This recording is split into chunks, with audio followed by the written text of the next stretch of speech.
and welcome back to the SMITE Pro League. Getting ready to jump into our second game of the day. And I'm just going to throw a disclaimer from the smile that we just got done watching. Now, Marty came out into competitive play after the recording of that video. So now that we've said death from above all the time in the cast, now it makes it a little bit more obvious there. But while we were stumped on the SMITE, one thing you don't have to be stumped about is a great discount code that you can get if you want to get your hands on the new Godslayer Shaker and Flavor, brought to us by our friends over at Advanced GG. If you go and buy the shaker and use code SMITE30 for this weekend only, you'll get 30% off your order. And make sure that you pick up the new shaker, pick up the new flavor. They're a limited time offer. Same thing with our eShell shaker, so make sure that you use that code this week. And remember, SMITE30 for 30% off your order. This weekend only, ends at end of day Sunday. And then after that, you can always use code SMITE to make sure that you still get 10% off your orders. Thank you so much to Advanced GG for our partnership with the new shakers and the new Godslayer flavor. I'm J-Mac. I've got Charlie joining me on the desk as we get ready to jump into our second set of the day, the Eldritch Hounds, Styx Ferrymen. Charlie, we just got through an insane first set where we go the full 3-game distance. Maybe some similar expectation with these kinds of teams if we can see both of them kind of perform up to the level that we know they're capable of. Well, J-Mac, I'm excited, not only because we look like two dads on vacation, but specifically because I think the Eldritch Hounds and the Ferrymen is a big matchup for both these teams, right? I think proving themselves and showing that they can still compete at this level. You know, they're towards the bottom of the standings. I think the Hounds have had quite an explosive performance as of recent. These are the kind of matchups that you have to win, right? And I think that both of these teams should be giving us an interesting matchup. The Hounds in particular, I think, looked real solid yesterday. I was enjoying a lot the Coast v adapting memes on Twitter, mostly by Coast himself. Those were so good. Yep, and that's the kind of thing that coming off a game like that, you got to expect the Eldritch Hounds to want to come through hot, right? You know, they had a good time. I think Ducky had a great performance. He was playing a lot of Horus, but still was looking very solid in doing so. And Oathhh, in particular, had a fantastic set. The early game, not so much in game number 1, but once he got swinging, it seemed like he was really able to just get to the backline consistently, which is exactly what you want your jungle to do in this meta, and just delete 2, sometimes 3 targets, you know, just off the back of these massive ultimates. So I think the Hounds in particular probably feel really confident going into a matchup like this. Yeah, and they really should feel some confidence in their squad. Finding a big win up against the Leviathans just prior, now moving in to an opponent inside of their division. Because remember, we talked about getting those out-of-division wins, those kind of out-of-conference wins for these teams are so important because you're only going to face those teams one time. So getting the most wins that you can there is so crucial to bumping your team up in the standings. Because I mean, when we look at, we didn't have a chance to really look at the standings coming into this one, but it's 4 wins for the Camelot Kings. It's 3 for the Ravens, 2 for the Hounds, 1 for the Ferrymen. It's so close in this division that every single win is so crucial for these teams to go through. And we need to see, more than anything right now, Charlie, I'd say a step up for the Styx Ferrymen. But for me in particular, I think one player that we really need to see the biggest step up for on this squad has got to be Cyno for me. I have not seen that same level of dominant performance out of him that we saw at the very tail end of Season 9 from his performance in the SCC. Probably maybe a byproduct of some of the gods he's been playing. He has played 3, or maybe I should say lack thereof gods that he's been playing. It's been Nike, Surtur, he said it, and a single game of Najah from Cyno. Yeah, I'm fine with the Najah, to be clear. That's good. I'm talking about the Nike. If I see the Nike here today, I mean, it could always work, of course, right? He could just have a pop-off performance with it. But if I see the Nike again, I'm going to have to see a night and day difference from Cyno on this pick. And it does seem like he's still trying to play a supportive style of jungle through Paul, you know, just like, hey, don't worry, I'm gonna jump in, I'm gonna pop my Nike ult, get this massive slow, and then you guys kill. But more often than not, the Nike seems to just die. So I want to see a complete change up God pick wise from Cyno as well, and at the very least a play style change from Cyno. Well, luckily for the Styx Ferrymen, they've got a bunch of hard carries on their team. When we see Cyno get that step up, it's there. We've seen what Baskin can do for the squad. We've seen what Cyclone can do. We've also know and have seen firsthand the monstrosity that is Paul on this team. And we got a moment to sit down with Paul and talk to him. So we'll go ahead and throw it over towards that video. How do I feel my team did this week? I think we have some like growing pains. I'd say it was pretty poor, to be honest. Out of 1 to 10, probably like a 3 or something. We lost both sets. And yeah, we just played, I mean, we almost beat the Warriors, but we're just making these sloppy mistakes. My role in the meta, you can't really carry. You kind of just like throw a damage. and hope they die. That's kind of what mid lane is doing right now. Just gonna try to get through that healing, man. That's kind of the meta, you know. Going up against the Hounds, my team's feeling Hounds are on the lower end, but we're also on the lower end, so it's really just whoever steps up is going to probably win that. It really just depends on how our scrims are looking. The match is heading up to the Hounds, because we're a little shaky right now, and so if our practice goes well, then I think we'll be feeling good, but right now we're just a little shaky, so. A little bit of growing pains for Paul and the Styx Ferrymen, as he highlights at the beginning of that video. Still bringing back some of the core members from at least the Tartarus Titans era, even going back to the Splice days for some of these guys out here. But trying to bring it all back together here in Season 10 of the SPL has been a little bit tricky for this team. They've been playing some kind of wild and out there stuff that hasn't really been working out too well. The Oathhh support out of Aror didn't go so well. The Kumakarna support hasn't hit home just yet. So maybe some step up from the entirety of the squad here to try and elevate the Styx Ferrymen into maybe a position where it makes it a little bit easier against the Eldritch Hounds, because the Hounds are a team that really do like to hit the ground running in their game number ones, really try and get that early aggression to start things out. Yeah, I think Paul does hit the nail on the head, unfortunately, here for the Ferrymen. Shaky. That does seem to be, I tend to agree. That's how the gameplay has been so far. And it's so interesting because, Paul says growing pains, and I guess that this is a new team technically, but the core of that squad is still here. And remember, we just saw them in the World Finals just a bit ago, a couple months ago at this point. And Cyno was playing a completely different brand of jungle. And that's what I don't understand, right? He was playing Thanatos, popping off hard, caring for his team. Now he's back to supporty-style warrior jungles. Maybe that's just, flavor of the month for him. I'm hoping that changes, or the team is able to work around it. Because we know that Cyno has the ability to just, diff other junglers in the league if he gets off to a great start. He's got plenty of different gods in the god pool. We talk about how immense that god pool is. We just have not seen it this season so far. So I'm excited to see exactly what the change-up is. Because at the very least, it sounds like Paul recognizes, they're not comfortable with their position currently, right? They're not just like, well, we're trying our best. They're like, we out of a 10-3. That's the number I would have given as well. Yeah, in fact, you did. Camera wasn't on you, but you're saying 1 to 10? Yeah, maybe a 3 the moment that he put it up there. So we'll see if they can bump that 3 out of 10 up in today's matchup. And in game number 1 up against the Eldritch Hounds. We got to see a step up for the Styx Ferrymen and the Hounds. We got to see the similar performance that we saw up against the Atlantis Leviathans. We jump to the picks in bans immediately. One of the first picks taken away is not just a powerful pick in general, but one that's worked so well for Paul, the Eldritch Hounds, banning away the Hebo. And in my opinion, Charlie, one thing we dial back to all the way from the World Championships, thinking into the match with the Titans versus the Dragons. The Dragons were banning away Paul. They were banning Cyno. They were trying to keep those two players down. It wasn't quite enough.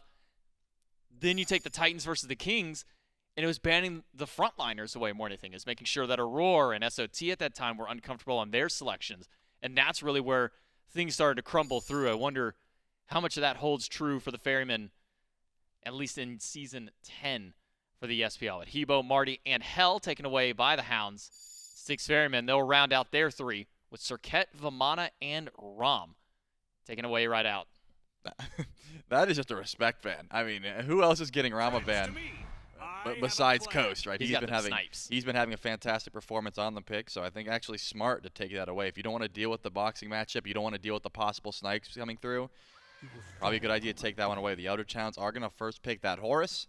Makes sense to me. Ducky is I've only seen him play Horus as of recent, and he hasn't been able to play anything else. Because if that god gets through, just about everyone's trying to grab it. The Styx Ferrymen, however, sustain is the name of the game. We see 3 healers locked in already. Horus definitely does count as one, especially with the cooldown that he's been able to receive on his heal. And wow, that might change things up. Unless, of course, that's Cyno. I'm sorry, that's the Hounds. Okay, we're good. I was going to say, more warrior jungles. So yeah, it's probably just going to be more sustain coming through.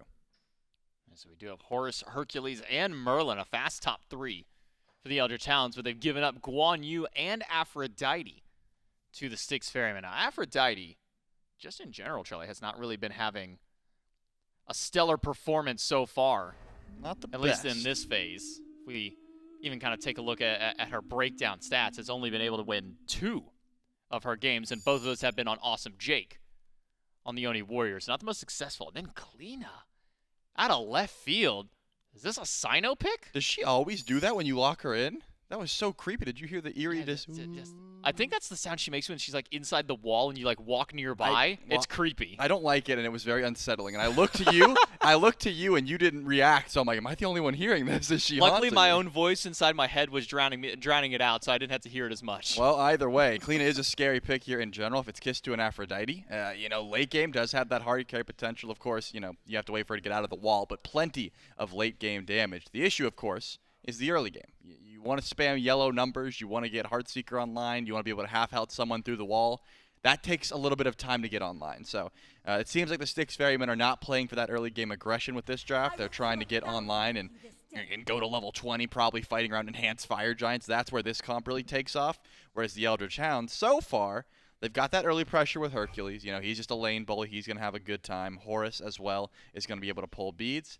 But the Merlin and the Jing Wei does seem to be that they're also slanting a little bit towards that late game. Maybe they recognize that the Styx Ferrymen have a good stall composition here. So much healing, so much survivability. It's not going to be easy to just be able to roll over in the early game. You got to get a little bit of late game damage on your side. So Izanami for the Styx Ferrymen. Charlie, how much confidence does this instill in you that Izanami, 6 games picked, 6 wins so far, the lowest KDA of any player that's played her so far is a 5. The highest is a 23.5. That's Netroid on the Oni Warriors. Been doing a whole lot of winning in his 4 games on that pick. So Izanami's been doing a whole lot of winning so far in Season 10, Trelly. Now potentially squaring up against what might be a Heimdallr. Now, when we talk about Heimdallr, we typically think EUSCC. This is the pick that every single European hunter has in their back pocket for a while, something you would just see banned by the European amateur scene just because nobody wanted to have to fight up against it, especially when you have a player like VaporishCoast. He's not going to lock it in just yet. Instead, it'll be Thor, likely going over towards Oathhh this time. Typically, we see that going to Ducky's hands, but with the Hercules and the Horus already there, and now to Heimdallr to round it out, the Eldritch Hounds have their 5. And what are your thoughts on these bottom 2 now here, Trelly? I think the Heimdallr is a great matchup in this composition particularly. Cliodhna and Iza. The stealth not going to matter when you can just throw up the 1 and say, hey, I know exactly where all these stealth characters are. I'm going to make sure my team knows. That vision, I think, is extremely impactful. As well as, Coast hasn't been building crit anyways, right? He's been going towards the Shred build, which I think Heimdallr likes a ton. If you can get that kin size online or pretty early after like a Dev Gauntlet, something like that, you really do swing in these boxing trades. So it seems to be just trying to deal with, number 1, the stealth, and also you're playing safe, right? You're playing for late game. But the Eldritch Hounds, what they've done is make sure that they've got that late game with the Heimdallr and the Merlin, but Horus, Hercules, and Thor, they've got the CC that should be able to keep them alive. And I'm just gonna stop talking about whatever I was talking about before because we got the Zhong Quig lock in. Yeah, what are your thoughts on this one, Charlie? Because we don't see much Zhong Quig. We saw a little bit out of BennyQ last year, saw a little bit of solo lane from him. Looks like with the composition built around, probably slanted for Paul in the mid. What are your thoughts on him there? I think if you're kissed to an Afro, that you could definitely go crazy in the backline with a nice blink play. I have the benefit of being able to sit down with the mid laners earlier this week. We had a content day where we did tier lists, we did all those sort of things, and I got to talk to Big Man Tings in particular about Zhong Quig. And it's all about, can you make that blink ult work, right? If you can make that blink ult work and just win the fight off it, you really can just change a team fight. The issue, however, is that we're in a sustained meta. And what does that ultimate do? It's a lot of tick damage. If you're not bursting these targets, the Zhong Quig ult feels a little bit lackluster. I think the sustain on the side of the Ferryman, as well as the survivability that the Afro and the Guan provide, should mean that Zhong is able to get that damage off. You just got to watch out for the amount of CC that the Eldritch Hounds have. You're only going to get 1 pair of beats. So, Styx Ferrymen with their full composition. You mentioned maybe the potential of Zhong Quig plus Aphrodite get to the back line. Because typically when we talk about Zhong Quig, we think a blink in an Aegis is what you get because you want to be able to dive into the back line, hit that ultimate, immune out the immediate burst damage that comes your way. You think maybe now with an Aphrodite, some of that's mitigated. Maybe the necessity to get Aegis, maybe not quite as much there for the Zhong Quig. I think you have to get beads, unfortunately. Blink is nice, but just think about the Horus, the Hercules, Heimdallr just sending you through the realms the second your ult starts, as well as this getting 100 zeroed by Thor. it's going to be a lot of pressure on this Aphro to make sure Undying Love is used at opportune moments, and you have to pick which one of these CC abilities on the side of the Held is the most important, because there's just so much that's going to be coming through onto this Zhong Kui in particular. He's a good portion of your team fight, Damned, especially if you're waiting for this Cliodhna to get online late game. Zhong's going to have to carry a fair bit of your team fight early on. So a lot of late game team fight potential for the Styx Ferrymen. Eldritch Hounds, maybe a lot of pick potential early through. Kind of talk to me about maybe the pacing then for the Eldritch Hounds. Because of how good the Styx Ferrymen is late game, all the sustain that they have for their team between the Guan, the Aphros, self-sustain from Cleo and from Zhong Kui. What's the importance for the Eldritch Hounds to kind of get themselves through this early game to put up a strong fighting chance against the Ferrymen? Yeah, I'm saying Oathhh level 5 needs to be looking active with Anvil of Dawn. Just find targets to land on that ult. We'll see if the Eldritch Hounds can find that early success. Can the Styx Ferrymen bring themselves out of the rut they're in? To find out, we got to jump into game number 1 with Dave and Myth. It's one of those sets where at the beginning of the year you're thinking, gotta be a Ferryman set. I gotta tell you, Myth, after the way that things have gone here recently, I could not tell you. The Hounds, they 2-0 the Leviathans yesterday. The Styx Ferrymen at times have looked like a dominant team here in Season 10. This one ends up being a sneaky close matchup. However, I could see a world where whichever team wins game 1 ends up maybe just running away with this set. They're two teams that I think are susceptible to kind of runaway sets one way or the other. Yeah, very momentum-based teams. I would argue that this is perhaps one of the best looks of the Styx Ferrymen compositionally in a game 1. And I think it begins and ends that conversation with the jungle selection. That's not Surtur. That's not Thanatos. It's not some other warrior X, Y, or Z. That's Cyno on Cliodhna. This is an assassin. Maybe the first time we've seen him play an assassin this year besides the one singular game of Naja. And it's an assassin that's got some very strong matchups here. That silence is going to be detrimental for Benny. Oathhh, even Coast to a certain extent, can really struggle up against this pick. So often, Gjallarhorn is the answer for Heimdallr when he's getting dove.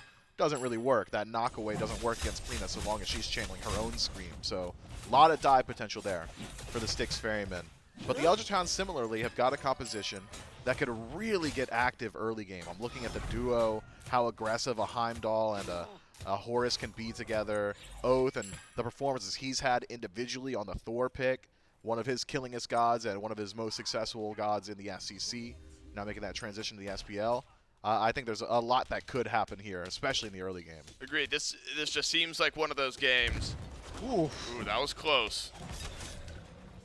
But it seems like one of those games where, you know, we're going to get early indicators. Which Styx Ferrymen we're going to get, which Eldritch Hounds we're going to get in this set. Love the creativity from the Styx Ferrymen in their draft and their composition. On the other side, it feels like the Eldritch Hounds get a lot of the great Myth when it comes to initiators, because Hercules has been highly sought after. Feels like the Horus has been as well, and the Eldritch Hounds are able to get both. It's going to be a lot for the Styx Ferrymen to deal with. The W key mentality of not only Hercules and Horus, but you got Thor out of the jungle as well. Help me out a little bit here, Doug. I think Oathhh is maxing out the hammer here. That damage output early on, pretty significant, and it is the case. It makes sense to me. A lot of ways to cancel the hammer, or the spin rather, so don't want to dedicate too much time to it. Oathhh maybe wishing he had wall. Paul will step away. Very low on HP. Although, Paul wouldn't be this low. This hammer would kill him. Oh, close. Paul just with the sidestep, but Paul has no more health pots. BennyQ only has one. He'll heal up slowly in kit. That's right. It's going to take a little while, though, especially if Oathhh rather sticks around. Cyno out of the wall. I asked the mid laners the other day if how they feel about this meta, where jungler's just kind of hanging out in mid lane, poking them down.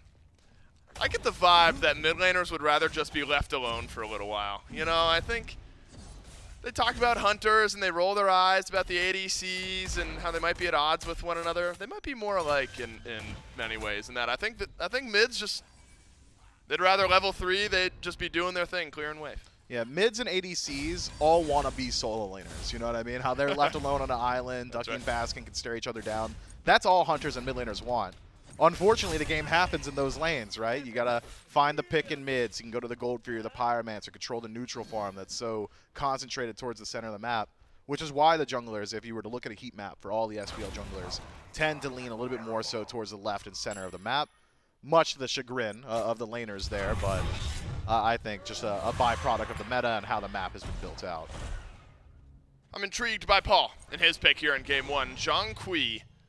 I have to imagine it's the first time we've seen it here in Season 10. I didn't catch the pick ban rate, but close to 0 is what my guess would be, if not exactly at 0 going into this game. We're in a meta where sustain's still important. Double healer type compositions are all the rage with certain teams. Baskin on the Guan, Aror on Aphrodite, you've got it. But Zhong Quig also known for sustaining up in some of these fights. Maybe Myth that, paired with an Aphrodite, makes a W key unkillable machine that the Hounds are going to have to worry about. Yeah, so Zhong Quig is actually very interesting in that he stacks up protections passively by filling up his ghost bag, for lack of a better term. And then he also gets that burst of protections as well on that ultimate. When you're connected with Aphrodite, you've got the 10% protection share, the Undying Love that the desk had brought up as well, as an opportunity for Zhong Quig to essentially just continually hold that W key. There's going to come a point in this game where Paul is unkillable and dealing massive damage. That point only lasts for about maybe 3 to 4 seconds in any given team fight, but that's a lot of time at the highest level of play. That's a lot of time to be able to operate without concerning yourself with your own safety. So something the Eldritch Hounds are going to have to figure out. Back in the day, the standard answers to Zhong Quig were things like Naja or Freya, where he goes into the ultimate and you immediately channel the banish, remove him from the playfield, and you're not worried about it. The Eldritch Hounds have that answer in the composition, but it's going to be hard to come by. VaporishCoast can send Paul away, send him through the 9 realms, and the entire time you're eating up Paul's ultimate timer. But I'd argue if Heimdallr's in range of Zhong Quig, the fight has either been won or lost by one side. Either the Zhong Quig's diving because he's already killed your front line, or VaporishCoast is doing the same thing. Yeah, we're not in a great spot. One way or the other. Don't see much Heimdallr. But with Coast, gets a little additional boost. I picked that during the SEC run, qualifier run, all that. So important to the story of VaporishCoast and all that he's been able to do. CycloneSpin on the Izanami, plenty of games played over the course of his career as well. However, ADCs and the conversations around them don't really boil up until the 15-20 minute mark of these games. Feels like the dual lane, once rotated out of, largely left alone outside of an odd gank or two. You know, the Eldritch Hounds and the way that they played their match just the other day. Again, I think identity has kind of become a buzzword, but it's right around this point in the year where teams are starting to formalize their play style.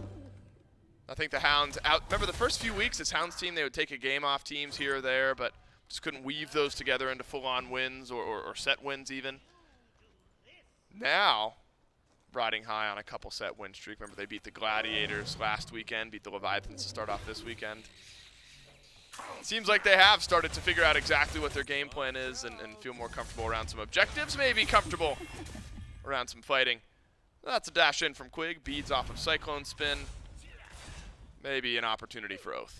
Could be. A dunk should be a death sentence for Cyclone, but Cyclone has got answers in kit, can immediately channel the silence on his feet, won't prevent him from getting stunned, but will prevent the full Thor combo. So opportunities here or there to mitigate some of that potential damage output from the Eldritch Hounds. Even still has access to that leap if he's on time with it, just to fully vacate the scene. Take a peek at BennyQ's build, though. That is not standard. That's not something we've seen in a good long while. Chronos Pendant after in the Vamp first Shroud, slot. Yeah, Vamp Shroud as well.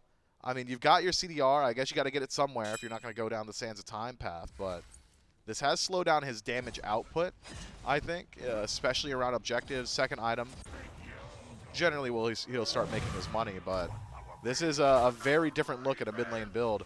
I'm excited to see where he goes from here. It's got to be penetration, right? Gotta be some type maybe of like pen. a Spear of Deso, something along those lines. Maybe a Doom Orb, but it's different. It is different. And BennyQ, even when playing, Merlin may be the most magey mage that's ever maged. I guess Merlin literally is a mage. Loves casting spells. Loves casting spells. And BennyQ talks so much about how much he just loves Merlin in general. And so trying to be flexible even in build, even if the god pool is going to stabilize a bit. I say that as he's played Atlas a couple times in the last 6 or so games that we've seen Benny play, but always a theory crafter. And has really become so important to this, always has been, but really, as far as stringing together wins, has been very important to this Eldritch Hounds team, where you look back to the Valkyries, there were times where BennyQ Didn't look like winner dogs. BennyQ couldn't quite find the space, the momentum. I think we've seen some of the better versions of Benny in the last few weeks. Yeah, he's really cleaned up his play, looked for solo opportunities in lane. I'm thinking about some of his matchups against Snoopy throughout the last couple of months have been very good for Benny, so certainly a playmaker there, similar to his brother in that way. I'm trying to figure out, Dave, which one of these teams is benefiting more so from this slower early game pace. Who's going to struggle in the mid to late game? Who's got the better objective comp? When I look at the Eldritch Hounds, you got to think they've got burn potential, but the Cliodhna should be able to match what Merlin's bringing from BennyQ. I'm not so certain that I favor one side or the other so heavily that it's almost a moot point. It's a 5-5 matchup in the late game. And both teams probably realize that. Yeah, they're thinking to themselves, well, you know, we could take it to that late game team fight, and we could win the game off of it or lose the game off of it, or we could start risking it now. Maybe both confident in their abilities. But the one edge, and it's something we'd already talked about, is this Afro Zhong Quig. Those two are so strong in the late game that it might give them just a slight leg up over the Eldritch Hounds. I'm really excited to see how the Styx Ferrymen start playing around those two picks in particular. We saw what Jake could do on the Aphrodite. I'd argue the best Aphrodite we've seen so far this year. I think Aror is certainly capable of recreating some of that magic, but certainly high execution. Maybe connect up with Cyno as well. It doesn't necessarily need to be the Zhong Quig in that late game. Cyno's so used to having those warrior stats, maybe a little bit more protection will give him the confidence he needs. Playing an assassin this game. He's got a Soul Eater stacked. Oathhh on the other side, going Transcendence. Waiting for that to fully get stacked. So often talk about level 5 for Thor as being the inflection point in the game. Well, we're twice that here. We're halfway through the total levels you can gain. Level 10 for Oathhh. I haven't seen the junglers poke their head around the corner really anywhere on this map just yet. Maybe beads aplenty for both sides. That said, BennyQ goes Aegis first item, not beads. Sensing that maybe most of the CC could be coming from Paul, in fact. If you can avoid that stun, he could be in a good spot. Pyromancer pulled by the Styx Ferrymen. A little bit of action. And an attempted steal, slowdown from Oathhh. Won't matter. Styx Ferrymen rotate over from solo lane. And the most actiony action that is actioned in game 1, 10.5 minutes in, a Pyromancer pull. A fight after the fact could be brewing, but instead, just Baskin stepping towards Oathhh. Beads being taken away from the jungler. VaporishCoast, he loves his solos. He's looking for one on a CycloneSpin who's got to use the beads in the dash away, and Coast full HP wins the health trade. Yeah, that is just a tough situation for Cyclone. And the taunt trade. I mean, that's going to be happening. Unfortunately for Coast, wasn't quite able to anger Cyclone into sticking around long enough for Quig to make his way through that back line. So it's just a purple buff invade for the Eldritch Hounds on the left-hand side. The timing of that Pyromancer, I think, due to Baskin bullying Ducky out of lane. Ducky sent back to base. Styx Ferrymen start to rotate through, make things happen on the left. And you can trust CycloneSpin keeping eyes on VaporishCoast, preventing that Gold Fury going down in trade. But with the early game being as it has been, and with the majority of waves being shoved into tower so far by the Eldritch Hounds, and neutral farm being traded just about evenly, maybe slightly favoring the Hounds in that regard, hasn't really accomplished a whole lot grabbing that Pyromancer. What was the conversation we used to have? It's not about the Pyromancers you kill, it's about the runic bombs you use. That's right, and we try to judge the impact That's right. of early fumbles that turn into Pyromancers based on how that runic bomb gets used. So we'll see. I don't think this runic bomb is used in the next 5 minutes. I'm thinking we're holding Myth, on to I don't that. know if this runic bomb gets used in the next 15 minutes. No way. 15? Yes. It's getting used before the 15 On minute what? mark. The next Pyromancer. Got to get your next runic bomb rolling. That's what is it? Passive income? Or no? I don't know if that's the right use of that. Reinvest your money. Yeah, reinvest into yourself. And sometimes it doesn't actually net you anything, but if you've broken even, you haven't lost anything. So And money moving's money's well used. That's right. You don't want to just sit on it. Runic bomb for runic bomb's a fair trade. Baskin has the runic bomb, but he's over in solo lane, so wouldn't get used on a Gold Fury. However, Styx Ferrymen just clearing out some of the vision, uninterested in the Gold Fury itself. Cyno chunked by Oathhh as the Eldritch Hounds as 3 have maybe caught out the Styx Ferrymen. Aror immobile, but healthy enough to step away from the slight initiation. Is that health trade enough, though, for the Eldritch Hounds, who now group as 4 around this Gold Fury? CycloneSpin's going to rotate it. He has Dark Portal. Oathhh will take to the skies, but This is a slow-going Gold Fury right now. Anvil of Dawn may find Paul. Good dunk. And it's found Paul and Aurora, but it's an immediate Undying Love out of the Aphrodite. Quig able to get away. He was on the other side of the fight. And right when things start brewing, the bubbles stop and teams will stabilize. Gold Fury still stands, as do all 10 members on the map. Yeah, that is a tough usage of relics there. You gotta think when you're dunking Afro and Afro's Kiss Mark, Undying Love is really all you need to use in a situation like that, but instead it's Undying Love. You lose out on the beads as well from Paul, the ultimate from Paul. So Styx Ferrymen really, really kneecapped there and their efficacy in the next couple of team fights, should a team fight happen in the next few moments. I think the Eldritch Hounds would be remiss to lose this opportunity. We've seen now that the poke potential from these double tap hammers and the CC lockdown of Quig, just enough. Should be here, and it's simple. Oh, it's hitting CycloneSpin, who will have to dash away. Saves the beads. That's got to be a gold. VaporishCoast is now 2 levels ahead of CycloneSpin. BennyQ stunned by Paul and chunked as well. Hammer, maybe off the mark or didn't do much to Aror, either way. Aror hovering right around half HP.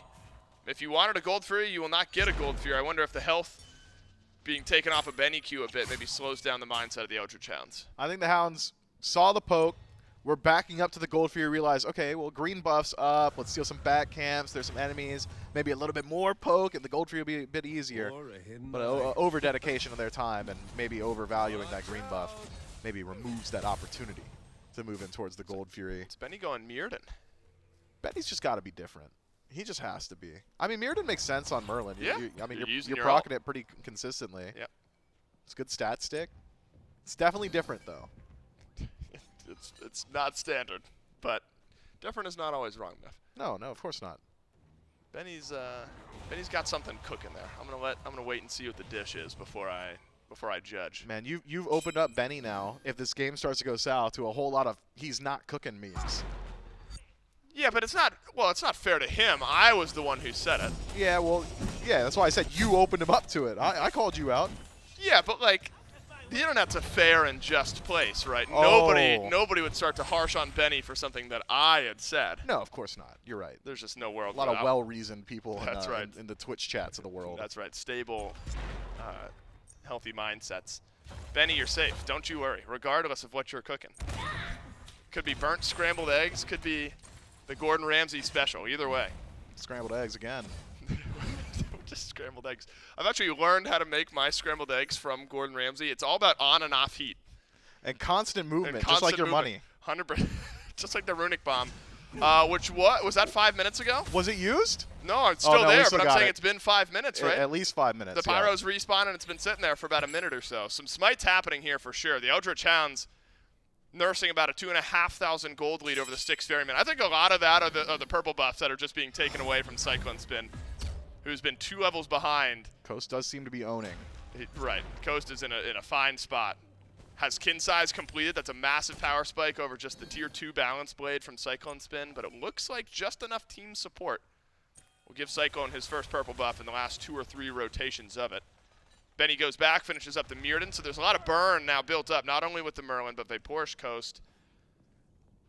Styx Ferrymen have to realize that those power spikes are online. Really, both carries, whether it's Paul or CycloneSpin, that big tier 3 item behind. But the Hounds, unhappy with that wide of a margin, or maybe that thin of a margin, will not force a fight. Not just yet, but maybe now they will. Gold Fury leashed back, but Chester is here. And that's the easier to obtain objective, and the Hounds will back away. Is Chester the minion that comes out of the treasure chest? Is that what we're calling him? Yeah. How long have you been doing that? Why is this the first I'm hearing of it? Trelly did it. That's a Trelly rally? Trelly okay. coined it, and that's been a month or so now. Gold Fury, it's actually the Styx Ferrymen who pick it up, and it's the Styx Ferrymen who drop it down. It's just a back away by the Eldritch Hounds, despite having a 2,500 gold lead, and the Ferrymen will grab the big neutral objective and take a chunk out of the gold lead. I mean, you call it. The Eldritch Hounds around the Gold Fury, grouped as 5 essentially. The only one not there was Ducky. Reset for camps, and in that brief period, the Pyro's going to start the first big fight of the game, man. 17.5 minutes in, first kill of the game. Definitely around this Pyro. I'm calling first kill 22 minutes. All right, 5 minutes from now, what's your logic there? You think, well, because both the neutral objectives will be back. Yep. So we're going to go a full neutral objective rotation without a big fight. There might be a pick, but I don't think there will be because we've seen Oathhh use his ultimate, what, twice this game? Do you think the first pick of the game turns into a fire giant? Oh, for sure. You The think? first pick's he's gonna be on respawn for a full minute. Are you joking? I think the first pick of the game turns into the game end. It could be. And that's the threat of a pace of game like this. When you backload all of your coin tosses, you backload all of your action, every bit of the action starts to have a little bit more value behind it. So that first pick could be all important for either of these sides, especially considering the precipice with which we are currently balanced. The Eldritch Hounds, 2,000 gold. Placed. Yes, so intricate. 2,000 gold ahead, one pick. That's a fire giant. We like to call that 10,000. Call it 12,000 there. Styx Ferrymen, one pick. Fire giant comeback play. You know, there's a lot that could happen. Anything that can happen will happen. Well, that's Cole's Law right there. Cool. That is Cole's Law. As opposed to Murphy's Law, which it actually is. It's not thinly sliced cabbage, myth. Oh. Wow. Yeah. That was a threatening wall and hammer. No, we're not being generous. Aror uses Undying Love there to facilitate Cyno getting active. He wanted Cyno to move forward and chase out the fight. Yes, Aror saying, please, God. Anything. Something. Baskin, the blue buff invade. Baskin has really controlled the solo lane here. I mean, again, in a game with not much happening, you just have to look at the level differences. He's 2 levels down. Ducky, oh wait, yeah, I got that backwards. Ducky has really controlled the solo lane. Yeah, it was it. Ducky, excuse me, has controlled the solo lane, about a level and a half ahead of Baskin. Quig and Coast have felt fine. They're actually going to get the tower. Where VaporishCoast is 2 levels ahead of CycloneSpin. You thought it was it from the Ferrymen, but it's actually the Eldritch Hounds who now have the space to knock down the Tier 1 tower. And I am shaken. My shivers are... Wait, no, my timbers... My timbers are so shivered. My timbers are shivered. And apparently the Styx Ferrymen were as well, because a little bit of presence from the Eldritch Hounds is enough to open up the Tier 1 tower siege. 3.2k gold lead, and 1 minute away from the next neutral objective rotation, myth. And I'm not sure these teams... They haven't fought over much of anything yet. I'm not sure we're fighting over Primal or Pyromancer until Fire Giant becomes a threat. Well, they'll fight via positioning, if not with their actual abilities. Oh, here we go! No way. Yes, the first kill's gonna be a solo! The first kill is gonna be a solo! No! Oh. Wait, hold on. Oathhh is up. Gotta be! Gotta be! There it is! It's Oathhh on the dunk, and it's CycloneSpin, first blood at 20.75 minutes of the game. And it won't turn into anything except a Tier 1 tower and maybe a Tier 2 tower. And so it could be an impactful pick. I think it could be. It should be even. I mean, Primal Fury spawning. CycloneSpin won't be alive for this one. That's what I'm talking about. Yeah, that's huge legitimately. And you've taken the beads off Cyclone. Oh, so yeah. we could see the Oathhh going for, like, you know, dunk him on the way out of Phoenix style of play. Now we're talking. The Fury's spawning. Yeah, we're grouping for the Fury. We're grouping for the Fury. For sure. But what's the counterplay? I think the Ferrymen might just pull fire, Dave. They're over on that side of the map. They've got a runic bomb. Okay, no. Ducky spotted it. We're grouping for Fury for sure. Ducky could get chased out here by a few of the Styx Ferrymen. And the threat in a long game like this is you haven't been damage checked in a little while. Primal Fury for the Eldritch Hounds. And there is a slight grouping from the Styx Ferrymen on right. Fortunately for the Hounds, the Pyro just now respawning, so there was no insta-pull chance. And it is a Fire Giant pull. This can't work. From the Styx Ferrymen. It's We've impossible. had nothing for 20 straight minutes. And now a sneak attempt on FG. Will be no more. Sneak attempt thwarted. And the Consider Eldritch yourself Hounds, spotted. They were sight seen. Binoculars pulled out. And the Hounds will get both of the neutral objectives and their second runic bomb. We're 3 minutes away from your prediction, Dave. That first runic bomb still firmly within the pocket of Baskin. And I'm not sure. I think I'm going to have undercut it. Honestly, no, there's a 0% chance. We're on Tier 1. He's not going to use it here. But if the push continues, and I think maybe it should, Eldritch Hounds split to the wins right now. You know what's funny is this is the type of game that will randomly end in 5 minutes. Oh, yeah. You know what I mean? This could very well be the fastest game today. Just out of nowhere, where nothing has happened. But you know, there's been this great, wonderful micro play. And so the SMITE analysts in the flare boots of the world. That's right, of the world. They're loving what we're seeing, and they're loving what you're seeing from the Styx Ferrymen. Coast is on left. And that means the Ferrymen have an FG pull, but the Hounds steal away fire. They're and so this healthy. might have been their chance back into the game, but the Eldritch Hounds snuff it out. BennyQ adds a kill, and from nowhere, action has erupted. Paul, with his dying breath, will take Still Oathhh alive. with him, but Paul is able to blink away like after GLaDOS. it's been reset. 3 kills and an FG for the Hounds at the 23-minute mark. Styx Ferrymen try their best to leverage the objective burn that Cliodhna affords your team, but maybe did not take into account how many of the Eldritch Hounds were nearby and how quickly they could get involved.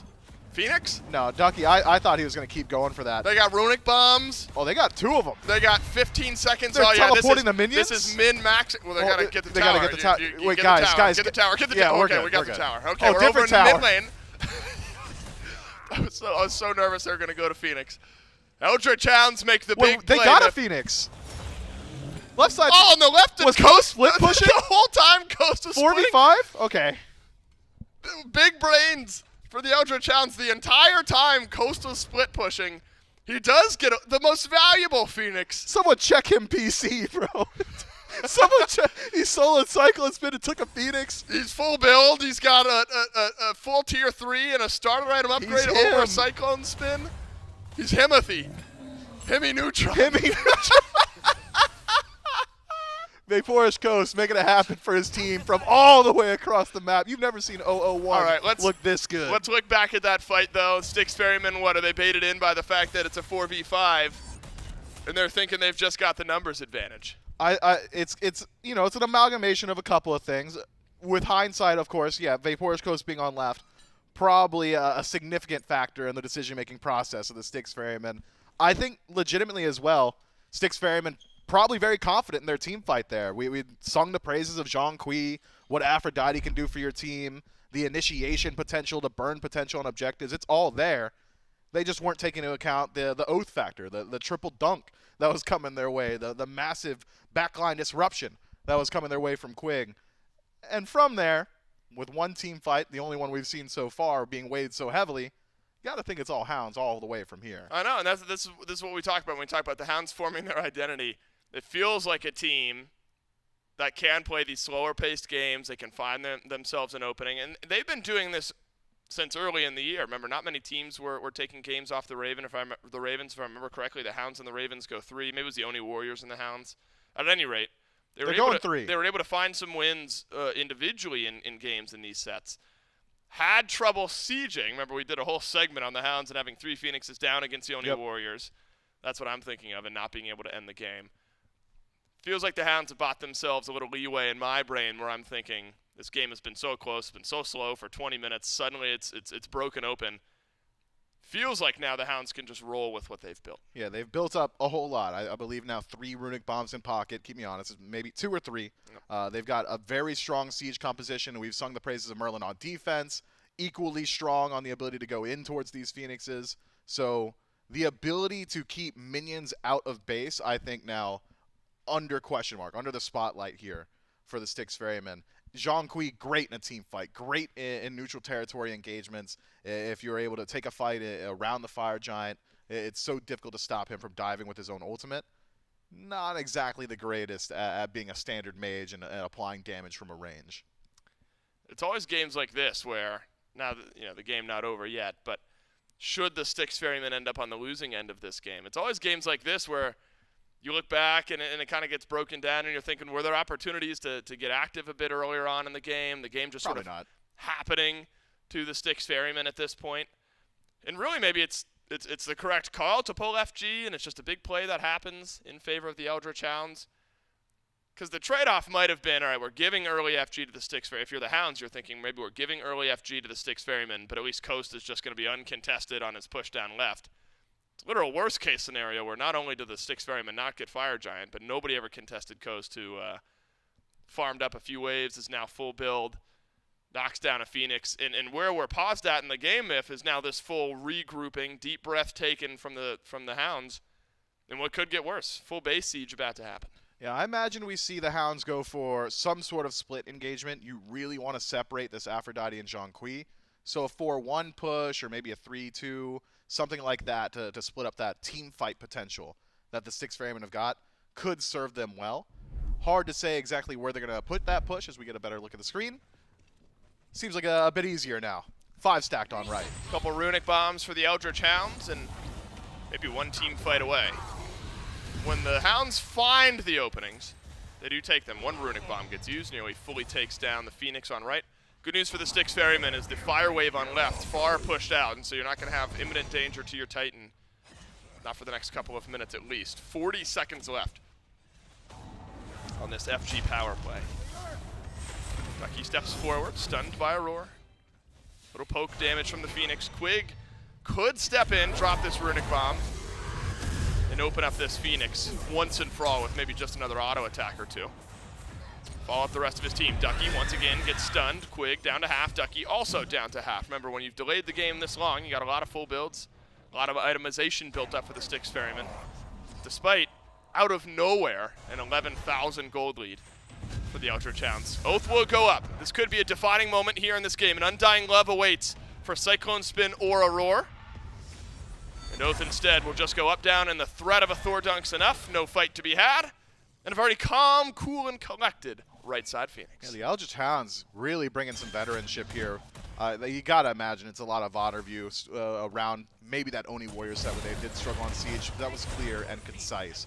Poke into the bird, apply a bit of damage, back up, resustain, have Ducky fish for an initiation, a non-committal one with a Hercules pull, and eventually the Phoenix is just so low that Oathhh even just going up into the air, forcing members of the Styx Ferrymen to take a step back.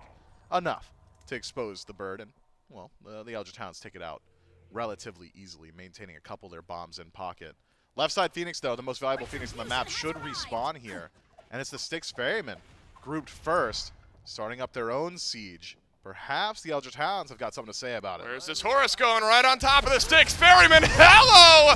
Say the Eldritch Hounds, but the Ferrymen, they've got all the damage. The Hounds immediately pull the eject cable, but that's the start of the fight. The Ferrymen have now been able to flip it around a second time. Ducky's fast. Now you wish you had a Horus to get you into this engagement. Oathhh will have Anvil of Dawn. That's one. Right now, it's a pullback onto Aror. Aror may be the target for the Anvil of Dawn now.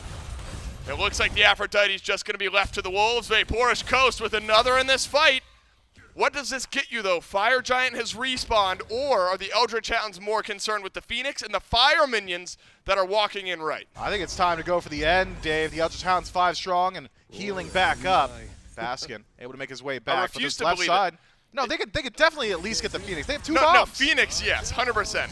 I was going to say, if this game ends in 28 minutes, you're right. 0 kills for 20, it would have been a head scratcher. But Eldritch Hounds will just take the easy Phoenix, and now what maybe should be an easy Fire Giant, which then could be an easy endgame. Pyromancer won't be up, so no more runic bombs for the Eldritch Hounds, make sieging maybe a bit more difficult. But this is where the Styx Ferrymen, is it going to be an insta-pull from the Hounds? If it is, you're going to have a 5v4. If it's not, which it's not, Styx Ferrymen will be fully reinforced until someone goes back to deal with the Fire Minions. Well, you've got enhanced minions working your way through left and right now. Left pushed up by the Eldritch Hound, so the longer this fight goes, the more it favors the order. Styx Ferrymen doing it again? They're pushing the envelope. This is what bit the Ferrymen before, but this time Coast will be here for this fight. The 2-0-1 Heimdallr has started to spin the wheels a bit. Titan's Bane, final item in the build. Tanks beware. And really, Ball, who's going to be healthy on the Zhong Quig. Fire Minions, you see the pings from the Eldritch Hounds ringing out on the left side of the map. You are just waiting for someone from the Styx Ferrymen to step back to base. Maybe it should be Baskin. He's got teleport upgraded. Ooh. Could make his way into this fight quickly. That's massive. That's damage. Oh, Benny. He's maybe gone big here. Oh, no. But it's the stun from the Ferrymen on the other side. But this is what we've already seen, where the Hounds on their second wind have enough damage. Baskin's low. Quig, a sliver of HP, makes his way to Ducky, who shoves back Cyno. But the carries for the Eldritch Hounds have been dealt with. And suddenly this came all sorts of backwards for the Eldritch Hounds. They've lost their carries immediately in this fight. BennyQ did not have his actives, and the Ferrymen called him on it. Man, that is so tough for Benny. You'd think he'd done enough. That Arcane stance puts in work, but immediately turned on to the Styx Ferrymen now with Fire Giant on all 5, and potentially not enhanced, a pick in the back pocket. Won't be the case. Ducky catch and release here. Baskin, no ultimate, no stun, no way to chase out. I think this is a Fire Giant for recouping, Dave. This is now Fire Giant to keep the game alive, respawn your Phoenixes. I don't imagine we see too much of an active push from the Styx Ferrymen. Best case scenario, clear out this one remaining wave on right. Then you can group up and push into left. You'll be playing into a Fire Minion wave, but it's not as if 30 minutes in you will have a hard time clearing them. Oathhh will take to the skies. Won't find anything, though. No one's stepping forward. Not a toe out of line from the Styx Ferrymen. Again, remember, the Eldritch Hounds are playing with a massive gold lead. Fire Giant, this one just regular. So, mitigates some of that, but if we might be chilling for 3 more minutes until the next FG, in which case the Eldritch Hounds will try to go again. I admire the aggression the Ferrymen have been playing around the Fire Giant with. Now, the last 2 FGs, one has worked out, one has not. They've been very quick to pull it and try to force the positioning of the Eldritch Hounds. Yeah, I really like the Styx Ferrymen's team fight. And I've liked it the entire time. This is the first time we've seen them legitimately leverage it. Ducky's got Runic Bomb. Hold It's on, going to be a they're slow going for rotation from the Styx Ferrymen. Ducky may, just be able to drop this, get an easy Phoenix despite the Fire Giant being there. Do you live? For the Styx Ferrymen. Undying Love is on to Paul, but that's early in this fight. The Hounds simply walking away from the engagement. Oh, Benny's in Sort of trouble. Horus ultimate will get you. BennyQ's been chunked, but a beautiful wall from Oathhh has just wedged the Styx Ferrymen into a defensive position and allowed the Eldritch Hounds to escape. Playing with thin margins, but the Eldritch Hounds step forward, drop a Runic Bomb, refresh the right side Phoenix, and burn about a minute off the FG buff. That is massive from the Eldritch Hounds to be able to maintain the map state into a Fire Giant team. Now Styx Ferrymen, they will guaranteed be able to get this left Phoenix back and alive, but whether or not it stays alive through another push like the Eldritch Hounds just had on right, to be determined. As far as map state is concerned going into the next Fire Giant, this is more favorable for the Ferrymen, but maybe not perfect. Oathhh tries his best to get involved. Burning beads or perhaps an Aegis there off CycloneSpin could have been massive, but the Styx Ferrymen playing safe will maintain all their defensive capacity. Respawn the left Phoenix. No more enhanced minion waves on left. I think now the Styx Ferrymen even more confident in their ability to take a team fight around fire. And considering they had to do it into 2 down Phoenixes last time, this is a much better state of the game for that Chaos side.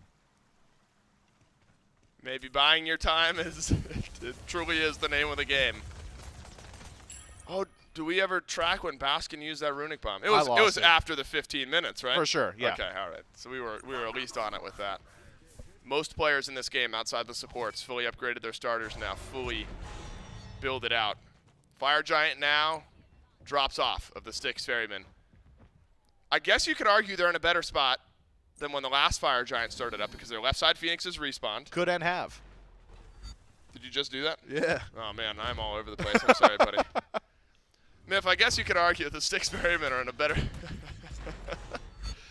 Look, sometimes your points are just so eloquent that they don't match up with my brain space. You know? Sounds like they weren't eloquent then. No, Perhaps a bit too wordy. No, I mean they're so in depth that a mere mortal like myself can never hope to understand what you're saying. Yeah, it's like you're like a book, but the pages have already been filled. Like so explain, I can't write I need to anymore. explain it like I'm 5. Game state from the last minute. Yeah, to there are to more this minute. Phoenixes up this time. Understood. And see, that's easy for me to understand, and I can wrap my head around that. Styx Ferrymen, though, they've stepped up to this FG seemingly regardless of the game state. But full build, where they weren't last time. Phoenix is up, as we've already mentioned, to the 5-year-old Chair 1 on this cast. Also a bit better for the Styx Ferrymen. No Runic Bombs for anyone.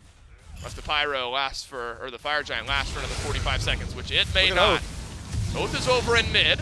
That might pull back a member or two of the Styx Ferrymen, but also puts the Hounds in a 4v5. Maybe he just might have delaying. it. CycloneSpin is in behind he's Oathhh got it. here. Oathhh is going to get the mid lane Phoenix. Dark Portal used by CycloneSpin, and it's a hammer away from Oathhh. Not a great hammer. Difficult, but just buying us. This is just 1v1. Yeah, you can just Anvil of Dawn out. I think he's going to go for spin. Spin does have relics. Man, this Hounds team has just been a total pest with these Phoenixes. They've been happy to put their team in a 5v4 elsewhere on the map if it means that they're going to get one of the base objectives off of the map. So now it's mid Phoenix. Right should respawn, so long as someone from the Styx Ferrymen shows up to defend, but instead, it's an all in on the fire. All 5 here. You got to make it fast. It's really going to depend on timing. for the Styx Ferrymen and the Eldritch Hounds. Fire Giant just Aror and now Paul. reaches half HP. Aror and Paul. They've made magic happen together in the past, and they now group up together to step forward. But Undying Love has already been used. Quig sends the Hounds to left to the skies, but the Ferrymen get EFG at the 35-minute mark of this game. Cyno. Again, it's base state, it's map state versus EFG. Cyno will get his back delayed. 2 waves of fire minions are now on the Titan. But the Eldritch Hounds, they are full on defensive, and the Styx Ferrymen may be as well. They gotta get these Fire Giants in sync with when their Phoenixes are respawning and they can do something more aggressive. Yeah, I don't think Styx Ferrymen have the potential to siege Right, once can they more. siege? They have to keep the base alive. If it weren't into a Horus and a Thor, you're not nearly as concerned about it. But the backdoor potential is there. The drop ship is there. And the Eldritch Hounds have certainly have enough damage to immediately burst an 80% Titan with no towers bolstering its defense. So I think the Styx Ferrymen right to hover on their side of the map, try and regain a bit of map state. Fortunately for them, it was 2 bombs last time from the Eldritch Hounds that were able to secure the right side bird once more. This time, that ability to instantly destroy one of these birds not exactly there. So if the Styx Ferrymen can maintain for the next 2.5 minutes, get these Phoenixes back up, I think we are looking at the first impact Fire Giant of the game for the Ferrymen, should they get it again. The Eldritch Hounds, it's just on them to be annoying. If Oathhh can keep up this push in a Phoenix, catch him unaware, disengage with ultimate style of play, or if Quig can facilitate the same with his own ultimate, I mean, we're in a, what's it called? A standoff? A stalemate? A stalemate? There's another A word. quagmire? Yeah, that's it. How did you know? Were you actually looking for that? I don't think so, but I was done playing the game. I got to imagine the Ferrymen and the Hounds both reaching a very similar point here, Miff, wanting a conclusion to this back and forth one way or the other. It's been a game of micro moves, whether it's counter pushes, 5v4 initiations, Fire Giant steals, seemingly. You wonder how important. I'm sick of micro. I want some macro. I know. I'm with you. We haven't had a full sweeping team fight. Just I think 3 for 1 is the biggest that we've seen. That was Styx Ferrymen a little bit ago. I admire this from the Eldritch Hounds. They want to keep the pressure applied, despite EFG for the Styx Ferrymen. That'll help us sustain, but if the Hounds want to just suddenly initiate, things might be slightly uncomfortable. Oathhh sends wall towards Baskin, and all Oathhh receives for his trouble is some contagion procs. 30 seconds left on the Fire Giant buff, and then a minute after that until it respawns. Oni Fire Minions on right. This is maybe the timing that the Hounds are looking for. Are they going for the Titan?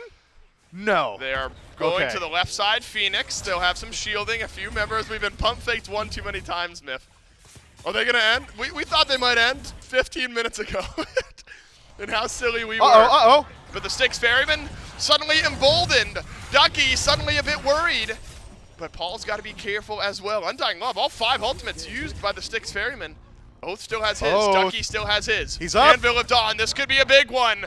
Still some beads left for the Styx Ferrymen, and Oathhh misses everyone, but the wall hits Paul, and VaporishCoast has the damage. And now the surge from the Eldritch Hounds. As the Titan is down to half HP, you've just got to funnel your pressure. But Cyno's out of the kill for himself, and the Hounds might just have numbers, but CycloneSpin's got autos. Titan Coast reset. and Oathhh, they just haven't stepped into the Titan room. Runic Bomb used off of the Titan, and this game will not end.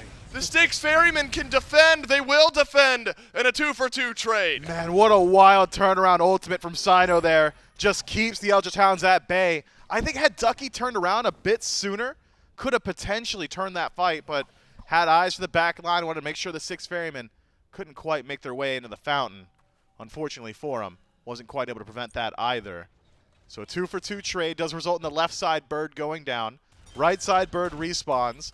So it's still 2 birds on Fire Giant defense for the Styx Ferrymen, but it's the worst bird to lose. Meaning that map state slightly worse, you know, by small degrees here for the Styx Ferrymen. Not certain that it's going to stop them from grouping up, though. If you could make the argument that the map state is slightly worse for the by small degrees. By small degrees for the Styx Ferrymen, who will start the Fire Giant. BennyQ and Quig just now respawning. So I mean, by the thinnest of margins, a slight numbers advantage for the Styx Ferrymen. BennyQ, that could be big. Has been stunned. It is not. CycloneSpin's got damage. VaporishCoast stunned, deleted by CycloneSpin and Baskin. And Anvil of Dawn, though, has found Cyclone. But there's an Undying Love on the other end. Oathhh is hammered away. Fire Giant's Fire's good low. work. Good wall. Excavate is out from Ducky, but it won't steal anything away except maybe some time. BennyQ on the right side of this fight has made his presence known. Quig will take to the skies. Ducky desperately clinging to life, and his support will help him out of the Gotta back run. of this fight. he's BennyQ dead. taking some damage from Paul. The slow, the burst, the kill. And the carries of the Hounds off the map once again. 2-for-1 trade. I thought that pull on a CycloneSpin was just it. Great trigger discipline from Aror. Does not use the Undying Love, instead has it for the dunk from Oathhh. And keeps his ADC Ducky's alive. teleporting. And it's 4v3. Eldritch Hounds have 3. Double push from Ducky. Scurrying away from the Fire Giant pit. Cyclone lets out a scream, and Ducky lets out a dash, as well as the ring of Look his at beads. Oathhh, no way. Oathhh is going to go towards mid. Now this could get impactful. Where are the minion waves? He's going to have fire minions on left. Baskin made it Baskin back. makes it back, though, and that's massive, as Oathhh will Can walk Baskin towards stop the mid him? lane. I don't think so. I mean, Oath's got damage. Yeah, Baskin doesn't. And a hammer out from Oathh. I was wondering if Oathh would then just try to go towards the right side, but he's going to be behind the Ferryman if he makes that choice. Triple knock-up from Ducky. Doesn't pull the Ferryman anywhere. Just slight disengage. BennyQ's up in 10. Styx Ferrymen now with an advantage. 5v4. But No CycloneSpin ADC? goes back to base. Yeah, you can't do fire fast enough without your ADC. Oathh takes the scenic route to grab the speed buff. Fire Giant, Ducky's burning got but Excavate. slow. Ducky's got Excavate. VaporishCoast is here, so only one ADC from either of these two teams. Oh, they might have it. Yeah, if they just prevent the Hounds from Here stepping comes forward. Oathh. Where's the Anvil of Dawn? It's on FG! And the Hounds Look at Paul. steal it away once again. Paul yelled at by Coast, and the Gallarhorn deals the last bit of damage. And this game has been blown wide open by Oathh, by the Anvil of Dawn, but it might get sent back once more. CycloneSpin and Aror, a duo lane that's done a lot together. Now hoping to save the game. They won't. A triple kill for Coast seals it, and the Hounds take game 1. The Eldritch Hounds frontline diff the Styx Ferrymen. How long did Ducky and Quig prolong that Fire Giant on their own? Enough time for their entire team to respawn, die, and respawn again to contest this one. Massive plays from the Eldritch Hounds, who take it a good long while, 42 minutes to close this one out, but convincing when the team fights start to roll through. I'm going to say what everyone's thinking. The last 20 minutes of that game redeemed the first 20 minutes of that game. That was a good last 20. The first 20, 0 kills, an objective or 2. I'm wondering what in the world is going on. First the 20 last, second monitor, you know. Last 20, we put on the primary, That's full right. screen. We're flipping it back to see exactly what's going on. We had a little bit of everything, a bunch of FGs, a steal or 2. Finally, the Anvil of Dawn's roll out. The last 20 minutes actually saw some moments from Oathh. The split pushing myth, I think, ends up being a real nuisance for the Styx Ferrymen, because it put the Ferrymen in a spot where even when they got FG, they couldn't do much because their Phoenixes were always down, and it felt like they were always on the back foot. Yeah, major key plays there from Oathhh to just knock down those birds, keep the map state precarious for the Styx Ferrymen. Had it been a composition that was not comprised of double global or the ability to teleport your teammates, I think the right. Styx Ferrymen very well could have made plays off their Fire Giants, because they had to be worried about that backdoor potential. They have to maintain their base. They need to get those Phoenixes back up before they could push. So great play to the Hounds just to keep that win condition alive. Yeah, it feels like the Undying Love Zhong combo was just ulted away by the Horus, what feels like on cooldown. And so it's a great look for the Eldritch Hounds. The question is now, do you double up on the Styx Ferrymen? The Styx Ferrymen are a team, play with some resilience, some adaptability, some creativity. But this Hounds team, look, they're starting to build up what seems like some consistency and identity, some momentum. And this would be another great win for the Eldritch Hounds. They 2-0 the Gilded Gladiators. They 2-0 the Leviathans yesterday. What a statement if they're able to get a third 2-0 in a row. We'll see if the Hounds can do it in Game 2 right after this break.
We watch the sun go down over the same old town, like so many times before. We look at the same old stars, battle the same old wars, like so many times before.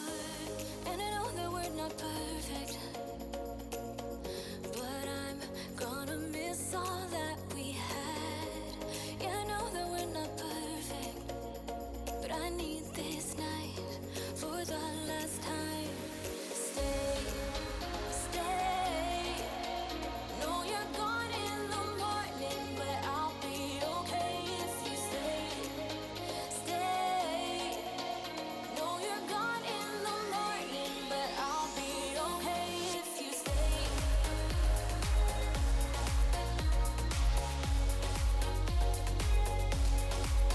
If you stay. No, you're gone in the morning, but I'll be okay.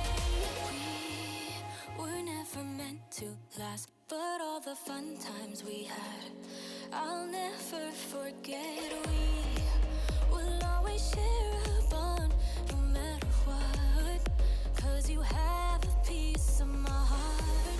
And I know that we're not perfect, but I'm gonna miss all that we had. Yeah, I know that we're not perfect, but I need this night for the last time. Stay, stay. No, you're gone in the morning, but I'll be okay if you stay. Stay. No, you're gone in the morning, but I'll be okay if you stay. Stay. If you stay. If you stay. If you stay. No, you're gone in the morning, but I'll be okay. Till the sun goes up, yeah, for a little moment.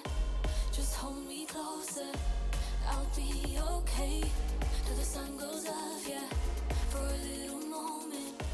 Just hold me closer, I'll be okay. We watch the sun go down over the same old town. Stay, stay.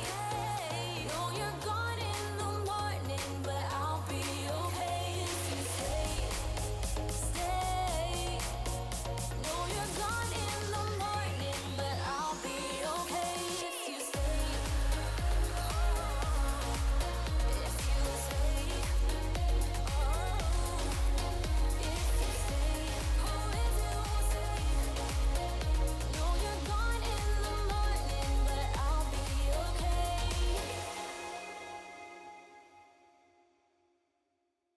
And I don't.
Well, after 42 minutes of grueling play, the Eldritch Hounds notch a win for game number 1. But it's not just a win that the Eldritch Hounds got. A little bit of fun SPL trivia is that is now officially the longest that a game has gone for SPL without a first blood happening. So congratulations to Hounds for breaking themselves a new record, I guess. 20 and a half minutes that the first blood occurred through now makes that the longest that a game has gone for first blood. And the Eldritch Hounds being able to find themselves that win, Charlie, is such a big one for them to start out this game because, again, when nothing is happening for 20 minutes, the game is as close as it was.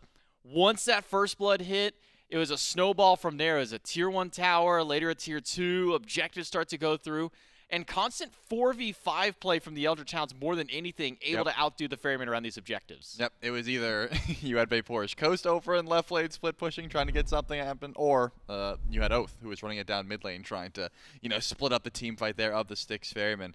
I think there was too much healing to try and take on that composition head on.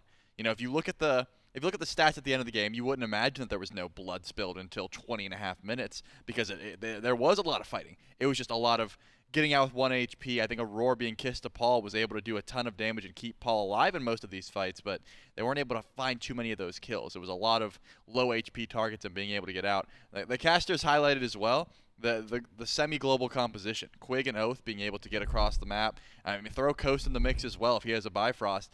The fear of constantly having to be like, wait, is someone going for our Phoenix? Is someone behind us? Are we getting wrapped around on? Is the whole team flying into a Phoenix as we speak? I think that made the Styx Ferrymen play a little bit more passive. Again, once they got to EFG, though, it was all out scrapping. Beautiful ult there by Oathhh to make sure to confirm that fight. I think the dunks were on point. The Thor gameplay was on point. And, you could tell Coast was feeling himself. And as he should. He absolutely dominated lane. It didn't seem like CycloneSpin could do anything. Yeah, while Coast couldn't solo CycloneSpin a couple of times where he nearly did so, or in the case of, I believe it's the second or third attempt, set up for Oathhh to be able to grab that first blood. Now we can jump into the picks and bans for game number 2 between the Eldritch Hounds and the Styx Ferrymen, with the Hounds up 1-0 after their 42-minute win against the Styx Ferrymen in game number 1. What change-ups do come for the Styx Ferrymen? Had a lot of sustain on that composition, the Guan, the Aphrodite, all the self-sustain that came from that mid 2v2 of the Cleo and the Zhong. It just felt like there wasn't quite enough maybe in the tank for that team. It felt like once that Zhong ultimate went down, once Paul had fully channeled his ultimate, once his abilities were off cooldown, really felt like there wasn't much fight back from the Styx Ferrymen beyond there. Yeah, I mean, that's the thing. You could see when that draft was brought up, it was quite literally, if Paul goes in and we win the fight, that's great. If he doesn't, we don't have much more damage. It was very reliant on that Zhong. So either A, need some more backline damage, need Cyclone and Cyno to be able to get a bit more active, or B, I don't know about the B. I think it needs to just be A. I lied. They need more damage. It cannot just be the Paul show. Unfortunately, in this case, there's just not enough damage coming through from the mid lane, and he did a lot of it. So if that's still not enough, I think the Ferrymen need a new game plan. But I will say, I did enjoy watching the Cliodhna. I talked about it before. The warrior jungles from the Styx Ferrymen haven't really been impressing me too often. The Cliodhna I did enjoy a little bit more. Didn't exactly scratch that itch, though, especially when Oathhh is popping off that hard on the Thor. I'm going to need a more aggressive jungler that is able to match what Oathhh is doing. Cliodhna, unfortunately, sits back for a bit, needs some farm, and Oathhh was like, yeah, we can sit back, but when the time comes, these Anvil of Dawns are going to be game-changing. Now the Styx Ferrymen, their bans will be the Cirquet, Aphrodite, Guan, opposite side, Hell, Habois, and Vamana, banned by the Hounds, and it opens up for a first pick Martichoras. Another question I maybe posed to you, Charlie, because I don't really see this as a Paul pick. He's never really been one to go for the hunters outside of like Ull whenever it comes to mid lane. So this one going over to CycloneSpin, does this maybe instill a bit of early worries, because we haven't been seeing a lot of success out of the duo Martichoras just yet. We've seen kind of back and forth, especially in this first pick slot, has not been the most ideal selection for teams just yet. Yeah, I think it depends on how the rest of the draft looks, but so far, when you pick Marty in the duo lane, it does look like it's going to be a later slanting game. You need more damage for Fire Giant, which we already saw some trouble from both of these teams trying to secure Fire Giant the last time. So you just have to draft a little bit more auto attack damage in the composition, which is certainly a possibility here for the Styx Ferrymen. And I'm not counting out that Paul can't play it. I think he does like to lean towards the mages, as you said, but Paul has a very diverse god pool, and I wouldn't be surprised if he's got a Marty in the back pocket, so I'll hold on to the ambiguity of that pick for now. But the Hercules and Horus going right back into the Eldritch Hounds, I got no problem with that. The front line looked rock solid there for the Eldritch Hounds. I was very impressed with Ducky and Quig in game number 1. And now with Naja and Aerie, something that Aror has gone to a couple of times to try and find some success. Just in the past couple of seasons, even earlier on this phase, brought Aror to bring a win for his team. Coupled with the Naja, something that's a signature pick of Cyno. Hasn't found a win yet this season, but will at least dip back into the Assassin God pool to try and combat this Hercules and Horus picked up by the Eldritch Hounds. Still one more selection to go for them. But do you like this change up now from the Styx Ferrymen, going away from this maybe heavy sustain style of composition, going towards maybe a little bit more burst, a little bit more pick, maybe a little bit more CC thrown in there? I like the Ares pick just in general here into the Horus and the Hercules. Throw the Huang in the mix as well, because whenever you have a Naja, you want someone pulling beads. Because Naja, if Naja is the one to pull beads, you have probably lost. If you are sashing in and then the beads are coming through, you really have to ult out, and that is not exactly how you want to use Windfire Wheels. You want to be going in when you know those beads are down. So having Aror here to be able to pull those beads and especially be able to cripple the characters like Hercules, like Horus, that have all this movement that you want to try and lock down, I think works very well here. I do need to see a little bit more burst, though. So far, we haven't seen a mage pickup.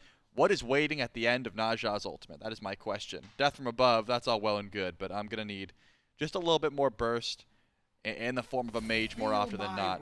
I'm looking towards that here for Paul later on in the draft, and if they get that, this is a very solid top 3 here for the Styx Ferrymen. Well, along with the Huang, Ram picked up for the Eldritch Hounds. Bans Merlin Apwash by the Hounds, Susano, and Bakasura. Those have been typically the top 2, we'll call them bottom bans, that go through when you get to that last stage of the banning phase, especially if a jungler has not been picked up yet. So I wonder where the Hounds will go. I mean, Thor's still up, so I mean, I guess that's on the table for Oathhh should he want to go towards that selection once more. As the Rom for Coast, that's been something that he's gone to a few times so far, just in this phase alone. 5 times he has played it, 4 of those 5 he has won. The 4.3 KDA on the God, so definitely something that he is comfortable and successful on here in Season 10. So the Styx Ferrymen, now we'll get an answer to see where this Martichoras is going. Is it going over to CycloneSpin? Is it going to Paul in the mid lane? We'll have to see with these next 2 picks, Strelly. Yeah, a pick that Paul hasn't went to in quite some time, but I think would be decent here is the E set. I know that, you know, this was a pick that he liked a lot, and we haven't seen it all in this season, but just feels like it'd be really solid into the knockups here from Hercules and Horus. Great follow-up to the Naja, and you cover your objective play. I think it's just a pick that unfortunately does get sat on a fair bit because, you know, you're not that mobile and you don't have that much peel coming from a pick like Ares. Throw a Chaac in the mix. Okay. And in this case, there's another pick we haven't seen, and it does answer my burst question. Paul does go back to one of his favorites, not the E set, the Vulcan, which I think does fill out nicely in this draft. Like I said, burst damage is the key. Something to follow up on that Naja. They've got plenty of beads burn. And, you know, it's surprising seeing the Chaac picked up because this is a pick that I think that, you know, Cyno was going to a fair bit in the jungle. But give it over to Baskin, get a Vital Amplifier early on, and you can match a fair bit of what Hercules wants to do in lane. Set. Maybe not the one that I would immediately pin for the Eldritch Hounds to go to, especially after performance that Oathhh had on the Thor last game. But wants to mix things up and instead head towards Set. Maybe not the most early-centric God out of the jungle, but certainly one that has seen at least a decent bit of success for Oathhh in the past. 11 games with a 64% win rate on this one. So talking about the Hounds composition, it feels very similar to a lot of what we saw from them in game number 1. Now you have a set for the backline dive. You lose out on some of that extra semi-global in the rotational power, but maybe still make up for a little bit of that by bringing this Rom into the mix for some of the snipes. Yeah, I foresee a lot of dive here from the Eldritch Hounds. I mean, you use Backfire once as Vulcan, and you're getting Kingslayered. Set is going to be just absolutely trying to dive that mage, and you got to assume VaporishCoast goes to the sky as well. Tries to give the support with the snipes. Paul's going to have to watch his positioning. I already highlighted it. Where's the peel on this comp?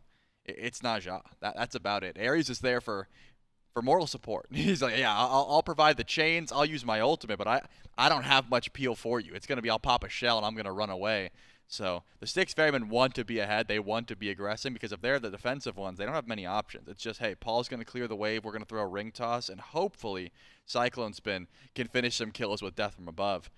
From the driver's seat, though, if they're able to pull beads, I do like what the Styx Ferrymen have done. And once you have a Naja and a Vulcan, you have a solid pick-based composition. Just one beads down is all it takes. So a lot of what we were seeing, kind of as this meta has developed, have been these very early style of Fire Giants, usually these 18 to kind of 20, 22 minutes. Is more often where we've been seeing a lot of these first Fire Giants go down. You think that these two teams, Charlie, and maybe which one do you favor a bit more towards that early objective, but do you think that these are two compositions that can play for those early Fire Giant style of plays? I mean, whenever I see Vulcan turret, I think that you've got some very solid objective burn. If you're able to get pressure over in duo lane, which I think Ares and Martichoras can certainly find. Rama takes a bit longer to get online where you're clearing that wave effectively. So the Styx Ferrymen can play around duo lane for sure. Just use Paul's ultimate, try and grab that burst, get in, get out. But the Eldritch Hounds, they've got plenty of CC, they've got lockdown. If Oathhh is able to get off to a good start on this set, you can absolutely run the game. It just really does depend on how safe you're being and are you watching your beads, because Set doesn't have any sort of CC immunity. You know, the Naja and the Ares will certainly be targeting him out.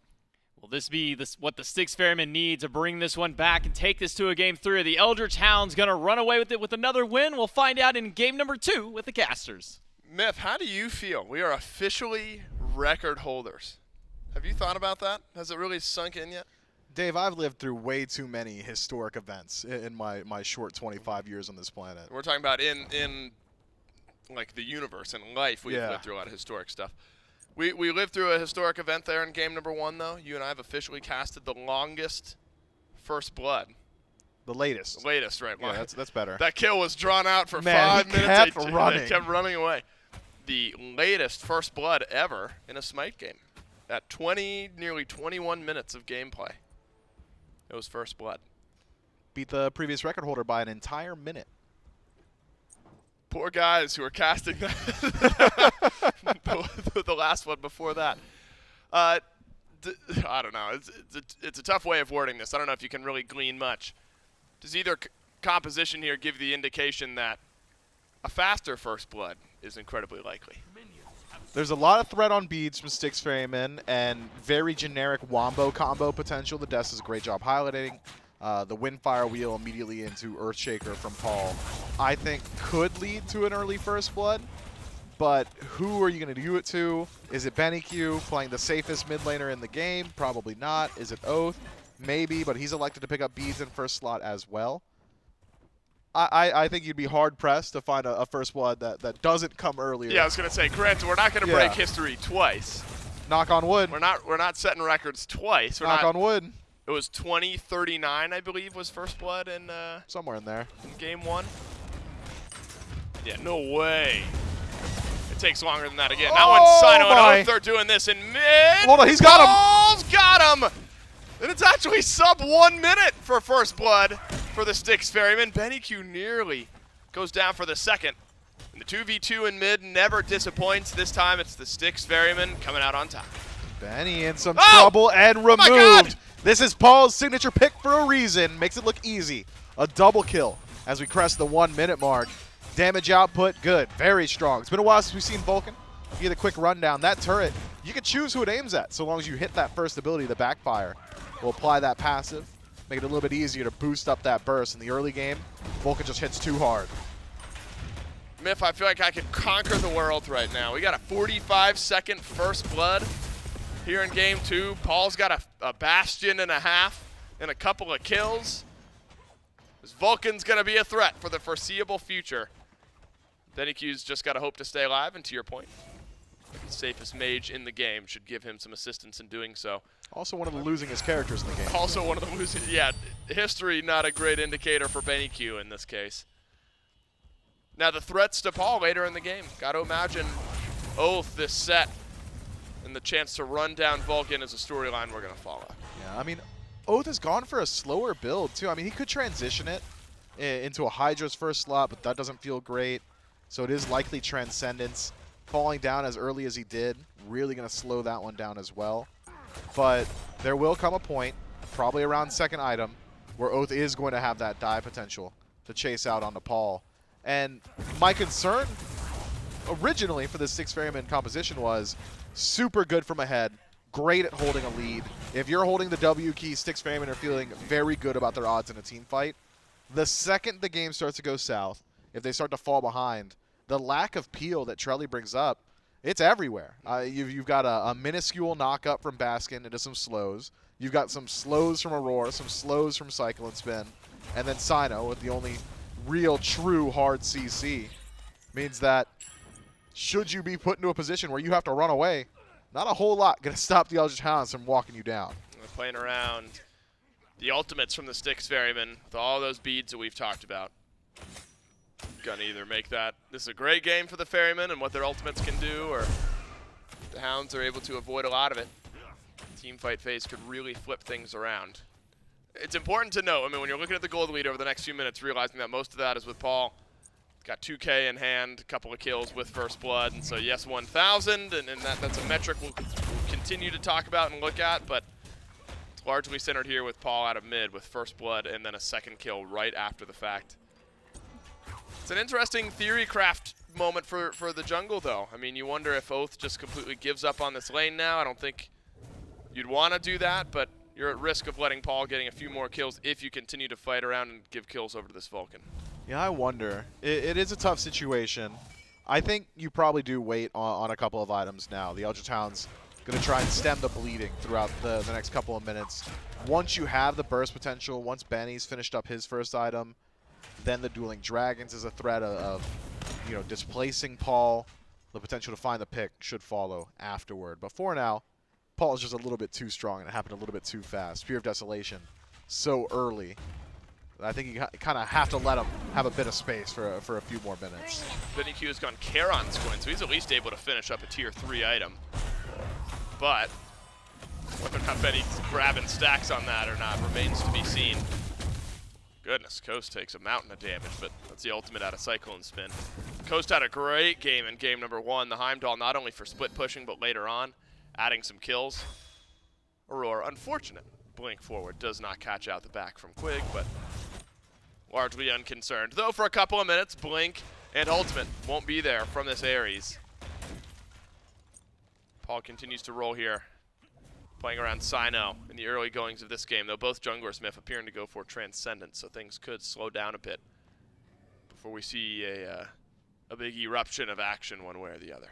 I'm not so certain that Cyno needs to slow down too much. He's just there to provide the CC. He's there to make it easy for Paul to land his shots. It's not so much that you're looking at the damage from the Naja himself. What if I want to look at the damage from the Naja? Then you wait for Deathbringer and some percent pen.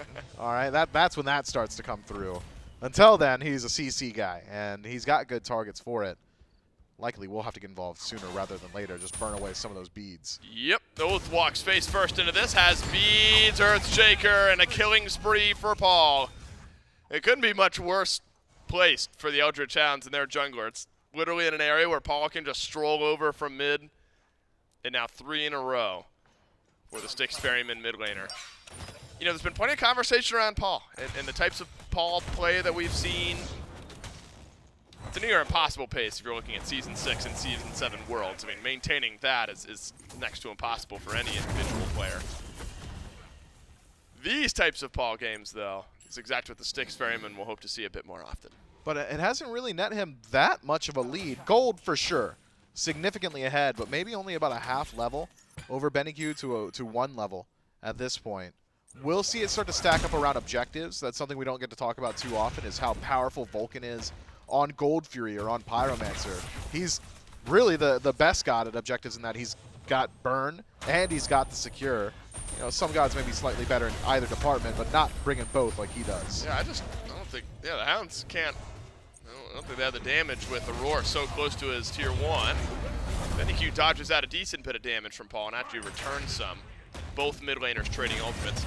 Remember, just the way of the road right now, killing sprees and bounties and shutdowns and how important those are. Paul has created a bit of a target for himself. Paul has Aegis early, so won't be able to beads away any lockdown, but again, you're looking at a set, and a Huang is most of your early pressure here. And so probably more concerned about the burst damage than you are a lot of the, maybe the lack thereof, the CC that you're going to be receiving early.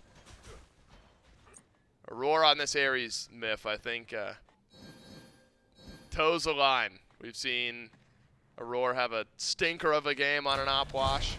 Ares sometimes susceptible to more difficult games. You're going up against Horus, who's one of the more sought-after supports in the league right now.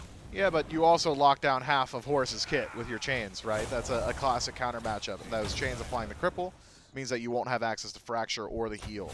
For Quig, dash from Ram, punch from Ducky, or even a teleport from Oathhh, all very, very easy to lock down for Aror. So I think Ares, good in situations like that, has the longest applied cripple in the game if you space out all 3 chains on one target. I believe it's upwards of 6 to 7, maybe 8 seconds. Feels terrible. That they can't really do a whole lot, and they're slowed, and they're taking immense damage. So potential to run down here from the Styx Ferrymen. I'd like to see the Ferrymen start looking towards objectives soon. You've got a lead in the dual lane, a pretty significant lead out of mid, burn potential, and secure. Time to start leveraging it. Quig. Oh, he's going to get pulled. No, he won't. A bit of it mistimed from the Styx Ferrymen, are just hoping that Quig in and out of that ultimate a bit too soon. And so without Earthshaker, without the pullback from Aror, Eldritch Hounds can breathe a bit easier. Now, the threat of the pacing of this game, I think, remains similar to Game 1, Myth, where the Styx Ferrymen, they get off to a great start. They're 3-0, but all of it's with Paul and mid. You wonder if that then just starts to ring the alarm bells for the Hounds and realize that if you can slow down the pace, you're not hyper worried about the early FGs. You'd love to be able to contest, but when a game goes that sideways that quickly, maybe the Hounds realize, all right, we're just going to take a breather for 10, 15 minutes and try to pump the brakes. Yeah, I think taking a breather, of course, given the opportunity, perfect for the Eldritch Hounds. Farm it up, catch back up. You only hit level 21. You can only get 6 items. But the Styx Ferrymen need to put the pressure on. They need to group up and disallow the Eldritch Hounds from slowing down the pace of the game. You do that by generating threat on map, be it into a structure, a tier 1 tower, a great place to start putting some of that pressure, or even a neutral objective. Gold Fury, perhaps a bit too powerful this early in the game, but in the next couple of minutes, it'll become a bit more feasible. Pyromancer as well, going to be spawning up very shortly. Could be another place for the Styx Ferrymen to try and put their pressure and force a response out of the Eldritch Hounds. You can't just let them farm up on their side of the map. That's what leads to these longer 50, 60-minute games where things start to stagnate. Let's and not put that in stalemate. the universe here. Yeah, certainly not the case. Waiting on some ultimates, Paul used his ultimate a little earlier. Yeah, That's right. why He we got didn't it see back. the objective. It's back up. That's and right. he's on gold. And we're on Gold Fury. We're doing it. We're getting it done. In the meantime, Oathhh has eyes for Baskin, but Baskin is just going to flip things right back around. That's early. Earthshaker is early onto Gold Fury, but nobody from the Eldritch Hounds is going to be in range to steal it away. Snipes rolling through from coast. And the Styx Ferrymen right on time. Pull the Gold Fury, grab it, use a couple of ultimates. So again, maybe the team fighting now limited on the back end. And my goodness, Baskin is just 2v1ing over here on the right side. Oathhh has got to get away. This Chaac is not too worried about the 2v1 at the 10-minute mark. Yeah, I am now a massive fan of this build for Chaac. Been seeing a whole lot of Vital Amplifier Chaac. For auto attack damage, you don't need it. Seems like the defense stack up just works out a bit better. Baskin, essentially unkillable at this point. I believe we saw 2 punches onto him. Oathhh was there for a good long while. But the raw sustain that this Chaac has, very difficult to deal with, as well as the disruption with that ultimate. Very, very difficult. So Oathhh heat checks the solo, realizes, okay, he's level 12. He's stacked up defense, and he's double dipping on defense against me and Ducky. Maybe I don't go back towards the solo. BennyQ luckily has been able to safely farm over the last few minutes of this game after what was not a fun beginning to his journey here in Game 2. Paul getting first blood onto his jungler, and BennyQ sticking around. Maybe it was the other way around. Either way, it's a 2-kill swing at the near 1-minute mark for Paul. Aror has made his way right. Ducky does not have beads. Oathhh has his ready to go. Quig, of course, has beads, but they're on cooldown. So an Aror pull onto certain targets would be pretty impactful. Aror blinks forward. Couple chains out onto Oathhh. And he hits hard. He's going to burn away a bit. Shouldn't be the kill. Oh my What? goodness. Oh, Coast! He does eventually get the solo that he's been looking for all the while onto CycloneSpin. Game 1, they were right on the verge of happening. And Coast has finally made it happen. And that's a massive break for the Eldritch Hounds. I couldn't even tell you how it goes down looking afterward. Beads and Aegis still there for CycloneSpin. Death from above. Ultimates are Available. all there. Yeah, ultimate's all there. Usually if Ram secures a kill in the 1v1, it's the ultimate to chase out, right? Not even the case. That's just auto attacks. He did it the old-fashioned way. That's 40 arrows in Marty's chest. That's tough. I mean, that's the only way to describe it. What do you look at the build for CycloneSpin? I mean, Ability Hunter, classic. yeah, but have we seen much of the Transcendence stacked with the Soul Eater recently? We've seen it once or twice, generally out of the mid lane. I don't hate it. Ability lifesteal, the majority of your damage coming from abilities, persistent damage on field means that you're getting those tick heals as well. I don't hate it at all. It's a good stat stick for Marty. It reminds me of the old AMC double stack build as well. So it does make you suffer in the 1v1. Your auto attacks are straight up just worse than Coast. You're healing for less per auto. You're autoing less often, and you're not hitting as hard with them. But the abilities, look at them. They go crazy. Cleared a wave. It was just one of them. It was nuts. It's because he got double stacking. He'll get there eventually on that Soul Eater. I mean, Coast has looked great against CycloneSpin in this game and now the previous game. There's a couple level lead, essentially the entirety of it. Oathhh has spent some time over here on right. Baskin has just been largely unconcerned. I'm not sure I've seen this Chaac drop beneath full HP in the last few minutes, despite a set being over towards this side of the map. 2,400 HP at the 14-minute mark will do that for you. And then, of course, some additional healing and sustain. Maybe Oathhh just sensing Myth that there's not quite potential anywhere else, and assisting and stealing away some blues can maybe slow down the Chaac and what Baskin's hoping to do. Maybe. I mean, you're facilitating Ducky. You've put him slightly ahead. And Ducky going for a movement speed style of build means that he should be able to rotate around pretty easily. Could be the answer to Paul, a roundabout answer that Oathhh has devised here. I can't dive Paul on my own. Who can? It's Ducky. Let's put him ahead. Let's put him into a position where he can start putting pressure on a Paul a little bit sooner rather than later. And it's going to have to be soon. If the Styx Ferrymen have their way, the gold lead hasn't changed too much as the last Fury had gone down, but Fury's back up now.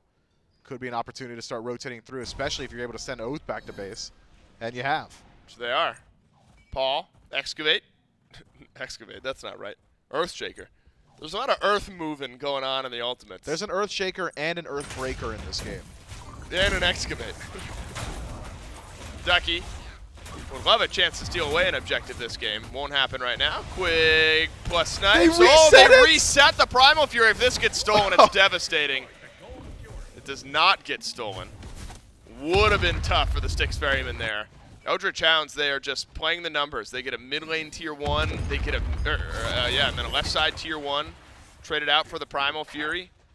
Doesn't feel terrible for the Eldritch Hounds. It doesn't. Now CycloneSpin under pressure, but has Quig done too much? It's a big rotation from the Ferryman. Cyno, very fast, might be able to catch up. All he needs to do is connect that sash, and he'll get beads immediately afterward. Thinks twice of it. Wouldn't want to chase too far. Don't know where Oathhh is. Don't know where Benny is. So go ahead and reset. Gold Fear for 2 towers, though. I think the Eldritch Hounds probably come out a bit ahead on that trade.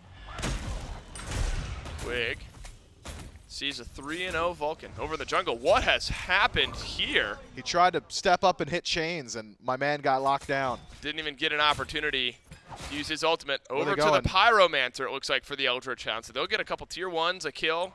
Should be a Pyromancer as well. Not a bad last moment or so for the Eldritch Hounds. A very swift kill onto Aror, and then a rotation to Pyro. Got to pick up the Pyro. No. Considering a fire. Maybe Do finally. they Baskin? Finally, a kill onto Baskin for the Eldritch Hounds, but no, Baskin will just take a bit of damage and back up. Would be nice to sweep the map of tier 1 towers, though, and the Hounds will equalize gold if they're able to make this play work. VaporishCoast putting damage into the tower, but it's Cyno under threat. Cyno's got to ult away. BennyQ's got a chance. Nope. Coast now out of range. Dueling Dragons misses as well. You know, a kill or two there, and maybe the Hounds are considering a Fire Giant. But the kills don't fall. Ducky actually might. Baskin back to lane. Uses teleport. Zoned out Ducky.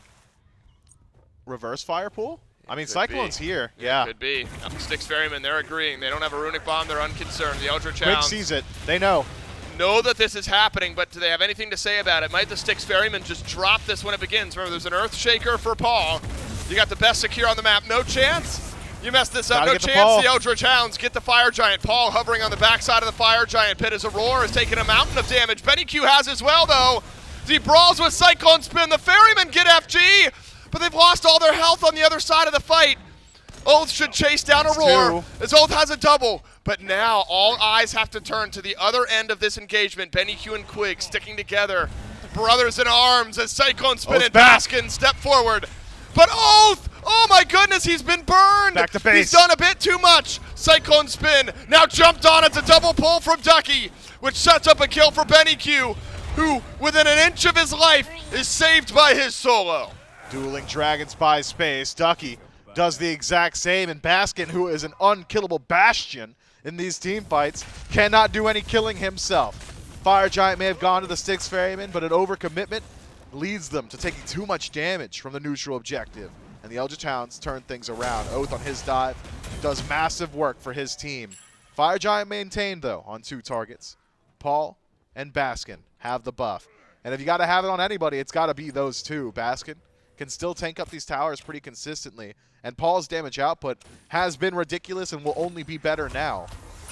Generally, you lose 3 Fire Giants, you're talking about, okay, get ready for the next one. You can't do a whole lot here. I think the Styx Ferrymen, with their team fight and how this composition is built, should be willing to group up, at least start pressuring these Tier 1 towers. But will the Eldritch Hounds give them that opportunity? I think the Hounds equally have the opportunity to go ahead and say, well, if you want to group left, take that Tier 1, feel free. We'll push the opposite side, or vice versa. Do it on right, we'll go left. Baskin got 3 members of the Eldritch Hounds in his lane. 2 of them will get knocked up and silenced. You can't kill this guy. Oh my god, they do no damage. They're losing that fight. BennyQ, I don't know if BennyQ even adds that much to this. Baskin styling. Coast will do it. They got all 5 members of the Eldritch Hounds here. They're going to chase down Baskin. In the meantime, the Styx Ferrymen are going to grab a Tier 2 tower. You're right, a lot of this has got to be Coast. Coast may end up getting the kill. No, it's Oathhh. Tier 2s may be Siege, but the Eldritch Hound's a bit further away from the Tier 2 tower. So finally, the 5-man chase down, but it's immediately flipped around. Only Quig goes back to reset, and it may only be the Hounds picking up a Tier 2. Yeah, Paul back to base. That's surprising. I mean, Baskin buys so much time there. Maybe the Ferrymen are just concerned about an immediate full team reset. Don't want to get caught out by perhaps Quig's ultimate carrying the Hounds out of base. So don't even grab the Tier 2 on left. A massive win for the Eldritch Hounds. Not only is it the Tier 2 tower, not only is it a kill, but it's a kill on one of the few Fire Giants that was remaining for the Ferrymen. Quig taken up by the Windfire Wheels. And Earthshaker will be on the other side. The Hounds don't have the ability to immediately trade back on the kill. And so it's this downtime pick that could be important. Luckily for Quig at level 13, he's going to be back in 20 seconds. So ultimately doesn't change too much, but does make the Pyromancer pickup easier for the Styx Ferrymen. There's also an Oni Fury, so may bite my tongue and want to retract that statement depending on what the Styx Ferrymen are able to get done. BennyQ flutters back down to Earth. He will not be pulled back. Doesn't have to use the beads. Styx Ferrymen are able to keep applying pressure here and force Oathhh away. Not much done yet. Not much accomplished by the Ferrymen. They want to make something happen before Quig respawns, but he's already back. Tier 2 tower eats 3 auto attacks, and it's a reset from the Styx Ferrymen. Now, the situation's a bit different. If the Eldritch Hounds are able to reset themselves, work their way towards the Fire Giant pit, they'll be able to maintain defensive positioning as the Styx Ferrymen need to get something done. They'll head over towards the Oni Fury, which means in a battle of vision, the Eldritch Hounds should have the advantage of this next Fire Giant dance.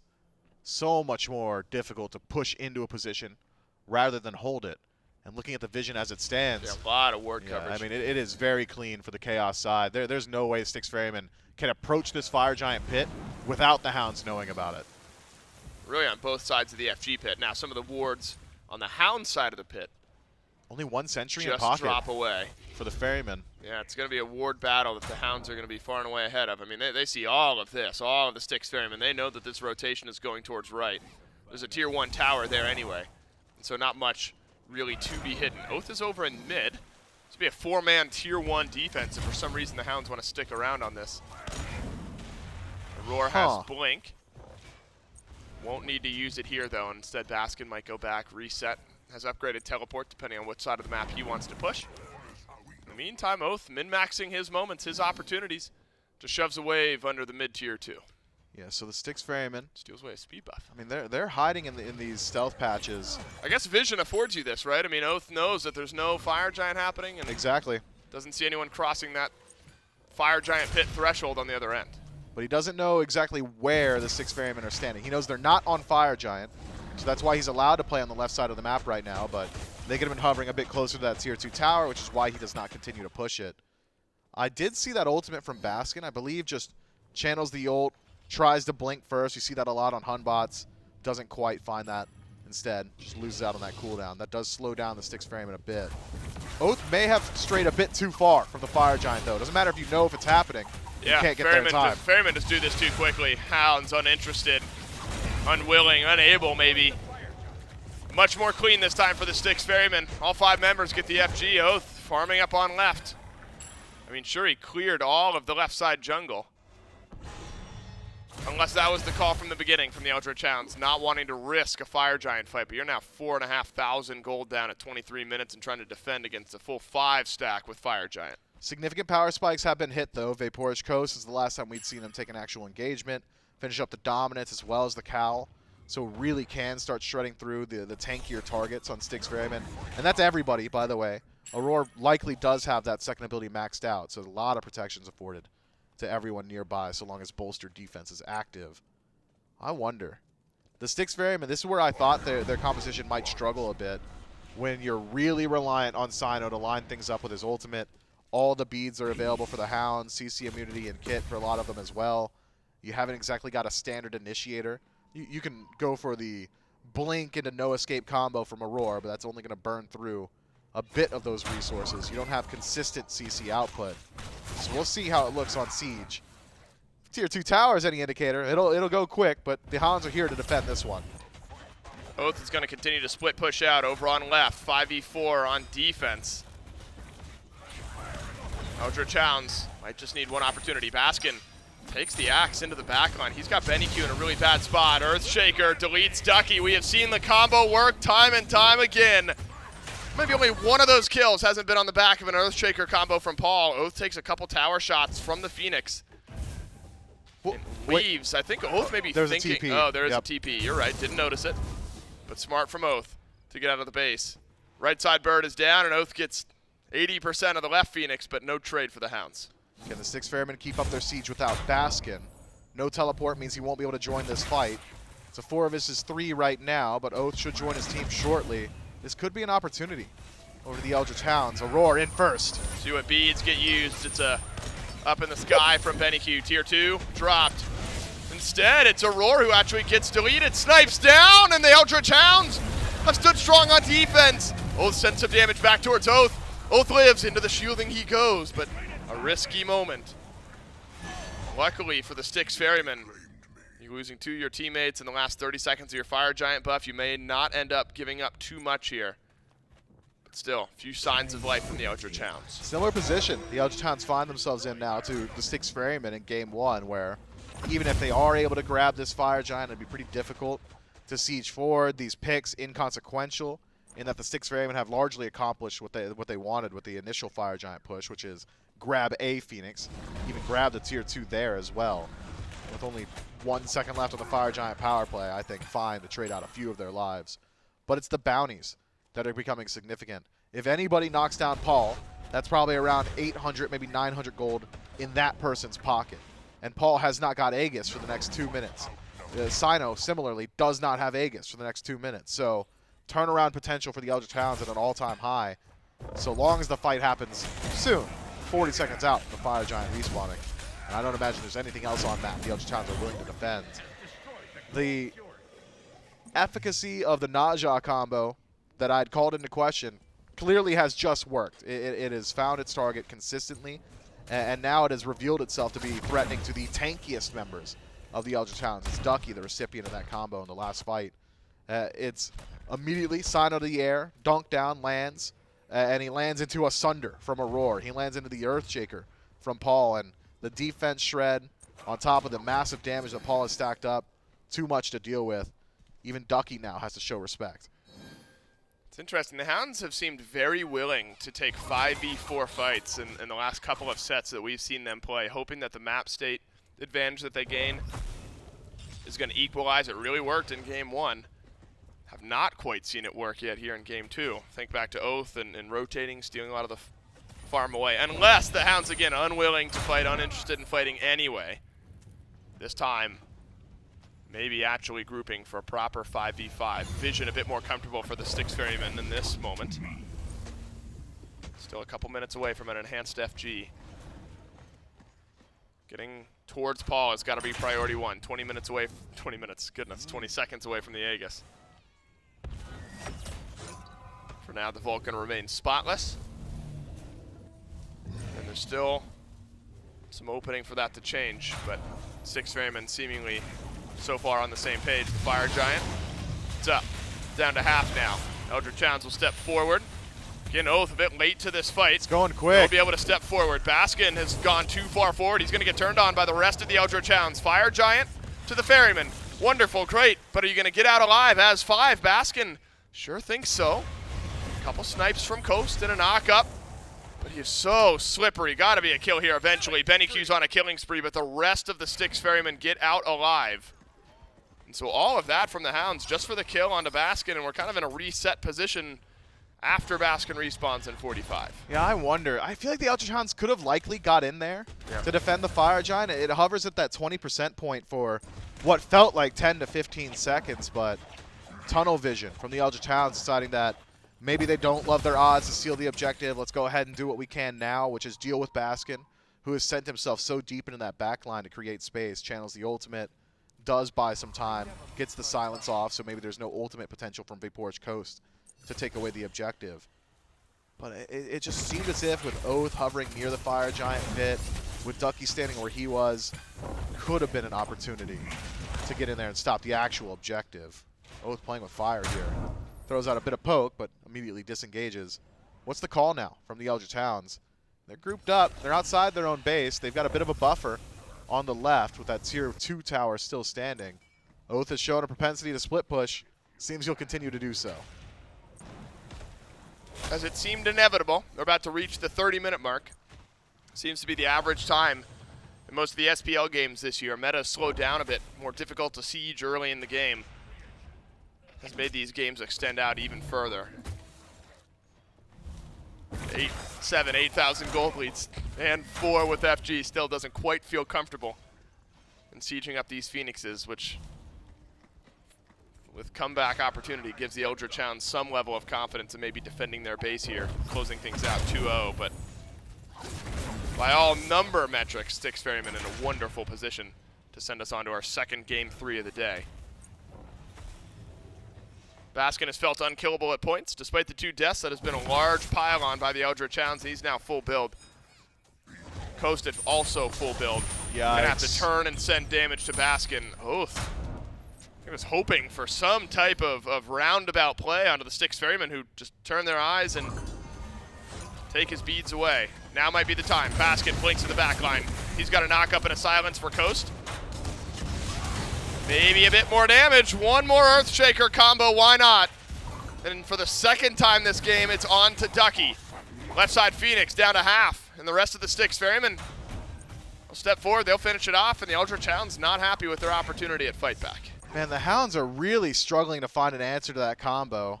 You've got a couple ways to deal with it. You can either just use CC immunity on the initial Naja ultimate, that could help out a good deal. Or you jump onto Paul while Naja's in the air. Neither happened here. Coast has been poked pretty heavily. Quig has as well. So is the mid lane Phoenix. Let's watch the positioning of the Styx Ferrymen here. Aror steps forward, but the rest step back. 20 seconds left on the respawn for Ducky. It looks like it won't be a third Phoenix siege for the Styx Ferrymen. Instead, Fire Giant falls. 40 seconds on respawn. And EFG soon to stand here for the Eldritch Hounds to consider. Yeah, I don't think the Hounds step up to Fire Giant. They're not loving their fights with an unofficial 6-man that is their Phoenix. So game 3. I don't know that it's game 3 necessarily, but it feels like it, doesn't it? It sure does. It sure does. You've got massive damage output from Coast. Who's the die potential, right? What's the answer? If we can't avoid Cyno taking someone in the air, and it seems like we can't, Aurora's been threatening beads just enough on his own. Who's diving onto Paul? Who's preventing the combo? Generally, you want it to be Oathhh or Ducky. Ducky's been the recipient of the combo thrice now in a row, meaning that he can't do it. And if Oathhh does, it's a thin knife's edge that he has to navigate in order to survive, especially had he lost his beads. Especially We considering just haven't he seen lost his Oathhh get towards Paul, right? I mean, beads. Hasn't happened. I mean, in the early, it happened a bit. Most of his damage has been tossed towards these tanks. Yeah, maybe you need Oathhh building a little bit more defense than he's currently got. I don't know. It's hard to say. Dash stopped there by Aror. EFG is up. Left side fire minions walking into the base of the Eldritch Hounds, and again, by all number and map state metrics, the Styx Ferrymen are sending us on to a game 3, but the Eldritch Hounds have made plays happen. We've seen crazier things. One clean wipe is either team's win. Yeah, agreed. Your team fight has to be perfect. However, the Styx Ferrymen have time on their side. They have the ability to wait out these fire minions. They have the ability to simply not fight until the fire minions are starting to work down the Titan on their own. Now Ducky's gone back to base. Has upgraded teleport, so he'll be able to get into the fire giant pit should he need. Still got the best confirm in the game, and the Styx Ferrymen, the massive lead, a massive map state advantage. Will pull the enhanced fire giant. This might be the pivotal moment for the Eldritch Hounds. Either it stays up or it goes down. Early snipes from Coast, half the HP gone from CycloneSpin. And finally there's some dive onto Paul, but Oathhh hasn't finished off the kill. Yes, he has! There's your first Bloodforge proc for Oathhh. He's gonna get pulled back by Aror though, and CycloneSpin will flip the script. Enhanced Fire Giant goes to the Hounds in all of this chaos, and VaporishCoast is still alive in this fight, and he still stands, and he'll swing once again. And suddenly the Eldritch Hounds, out of nowhere, have decimated the Styx Ferrymen. It's a double kill for BennyQ, and that might be enough, Miff. It's a clean enough fight. Coast, the tanks, they're still alive. Baskin might be unkillable, but he cannot do the killing, Dave. The Eldritch Hounds have a clean path in towards the Titan. Ducky keeps his own alive. They have to go for the end here. The Titan breaks forth. This is your opportunity, Eldritch Hounds, for a third straight 2-0 in a row. It's only Baskin on the defense. Coast rolls to the other side as Baskin has killed off one. It's going slow. BennyQ is low on the second. They can't do it. Baskin has a double, but VaporishCoast with one more auto gets the kill onto Baskin. It's a deicide, but Ducky does not have teleport, and both Titans are low, but both Titans will stand. Phoenixes will respawn here for the Eldritch Hounds, and the Titan will regenerate a bit. So nearly able to close out that game, but Baskin buys the time, and with Quig dead, Benny just not tanky enough. Not tanky enough to tank up a Titan. That's a hard task for a mid laner. Tough, but a phenomenal team fight nonetheless from the Eldritch Hounds to bring themselves back from the brink. And I think a good heat check, a litmus test, to see how the next couple of team fights need to go for the Hounds if they want to repeat that success. What's different? It feels like Paul finally got hit. Paul got hit. That's all that happened. That's the only difference. Whoa, could it happen again here? Oh, certainly not standing on a ward. Paul with no relics. Cyno hovering close by as well. Baskin's still dead, remember. Could be an opportunity for the Hounds. They're just a bit slow in grouping. There's a couple of respawns from the Hounds coming through as well. Baskin does enough on the defense. All three Phoenixes are up. The Titan will heal up just a bit defend the left here. Phoenix. Oathhh! We got it, they got it. They got it, they got it. I would have raged out if I'm on the Hounds team right there and Oathh's like staring down a jungle door and you lose your Phoenix. Well, you never know when you it need almost to go happens. You never know when you need to go in, man. And Oathhh was thinking about it for a long while there. Pyromancer to the Styx Ferrymen. Suddenly this game feels a bit more equal. The only Phoenix that's down is in the Styx Ferryman base. Backdoor potential's there again. Quig could just deliver the team. He could. The Styx Ferrymen have to be concerned about that. That is a very Styx Ferryman type play. The back door. When you got Aror theory crafting on your team, that's probably the first thing that comes to mind on defense. Primal Fury, that'd be nice for the Eldritch Hounds. You got a little bit of time. Fire Giant, Enhanced Fire Giant. I didn't even realize it got taken away in all of that chaos. Just now falls off of the two members of the Eldritch Hounds that had it. Seems like this game will live and die by the ability to dive Paul. We'll see. Could be the dive on a Paul. Could be the backdoor attempt. Styx Ferrymen, as you said, aware of the possibility, have Cyno checking the left side jungle. The only reason you're there is to prevent Quig from delivering his team to the Titan room. Or potentially to grab the Fury yourself, but who cares? It's pennies now. We're 40 minutes in. All you can do is buy elixirs, power pots, or maybe one or two of them need to upgrade a relic. We'll call it one, or two. Legitimately, it's Quig and Coast, the only ones who have not got the fully upgraded relic tree. I think now it's the Eldritch Hounds in the driver's seat. They've got a whole lot of potential here. They've got vision dominance on the right-hand side, the defensive positioning, and the possibility to catch someone out. They want to set a trap. Eldritch Hounds want to set a trap. The problem is Baskin who's going to spring it. If Coast is there, they can kill him. It'll take a while, but they could. Take a minute. All it takes is Earthshaker to drop down a couple targets. Check out the bubbles for the Eldritch Hounds. They got 3 of them. Quig using his ultimate, and the portrait of this Horus is going towards. He's scaring them back. They don't know how many people are in that portrait. Oh, that's right. That's They've so done enough. smart. The Eldritch Hounds buy space. They get EFG. Wow. And the Styx Ferrymen will not get their opportunity. I love that. And it's Quig feigning an initiation, giving the Hounds full 5 stack with EFG, and a right side Phoenix that's respawning, and a half health Titan in the base of the Ferryman. Not only does Quig scare them off, Quig does it while standing on his own sentry ward to guarantee they have no idea how many people are teleporting in. And I can hear Quig thinking to himself, he's giggling, you don't know how many people are coming with me. You can't step up. You don't know. And it forces the Styx Ferryman to back up, seeding the Fire Giant, the enhanced Fire Giant now to all 5 members. Hounds are going to be uninterested in the freshly respawned right side Phoenix. Instead, the full HP bird. More the mentality. Oathhh is here. If Oathhh can just keep Cyno away, I mean, there's your Oathhh combo can gone. Maybe just walk in, yeah. And he's At least done it. Phoenix all on his own. Cyno. He Two would. Sash. Oathhh trying to solo Cyno. Oathh. Yo, chill. Won't go into the fountain. CycloneSpin's in behind Oathh as well. Could Oath's this be gotta an die. overstep? Oathh has damage for CycloneSpin, but CycloneSpin's got an ultimate, and Oathh does indeed die. So does the left side Time to bird. run. So does the right side bird. There's 2.5 minutes left on this Fire Giant. And we'll see on the next one, all right? Unless? Unless. Kidding, unless. Pointing right, pointing left emoji? And Myth's doing it in real life. I'm lucky enough to see it. Oh, this is the unless. Initiated. Aror will only pull back BennyQ. Aror so low, Ducky is shoved back 1. In the meantime, Baskin searching for VaporishCoast, but he was in his ult all this while. It's time Quig's to run. got his ultimate back. You gotta There's go. still damage being traded, and the Eldritch Hounds will not die. No one from the Styx Ferrymen will either. And now I think we will see on the next one, Enhanced Fire Giant 2 minutes away. You know, Oathh may have overheated there. He may have overheated a bit diving into the fountain, but he at least does distract CycloneSpin. He at least does remove Cyno from the team fight. That's what gets them the left side bird. It's a 4 versus 3 on left, and the Eldritch Hounds with Enhanced Fire Giant confident enough to take that one away. So it's a complete map state flip here. Previously it was Styx Ferrymen who had taken out 2 birds going into the next fire. This time it's the Eldritch Hounds with the entire advantage over to them. And 30 seconds still to play with it. A pick in the next 30 seconds almost guarantees you the Fire Giant for yourself.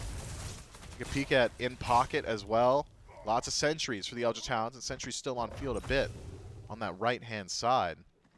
But the Hounds These wanna games always continue for end the with like a backdoor. random fight. I feel like it always happens this way, It can't. where it's like a random grouping on left. They wouldn't.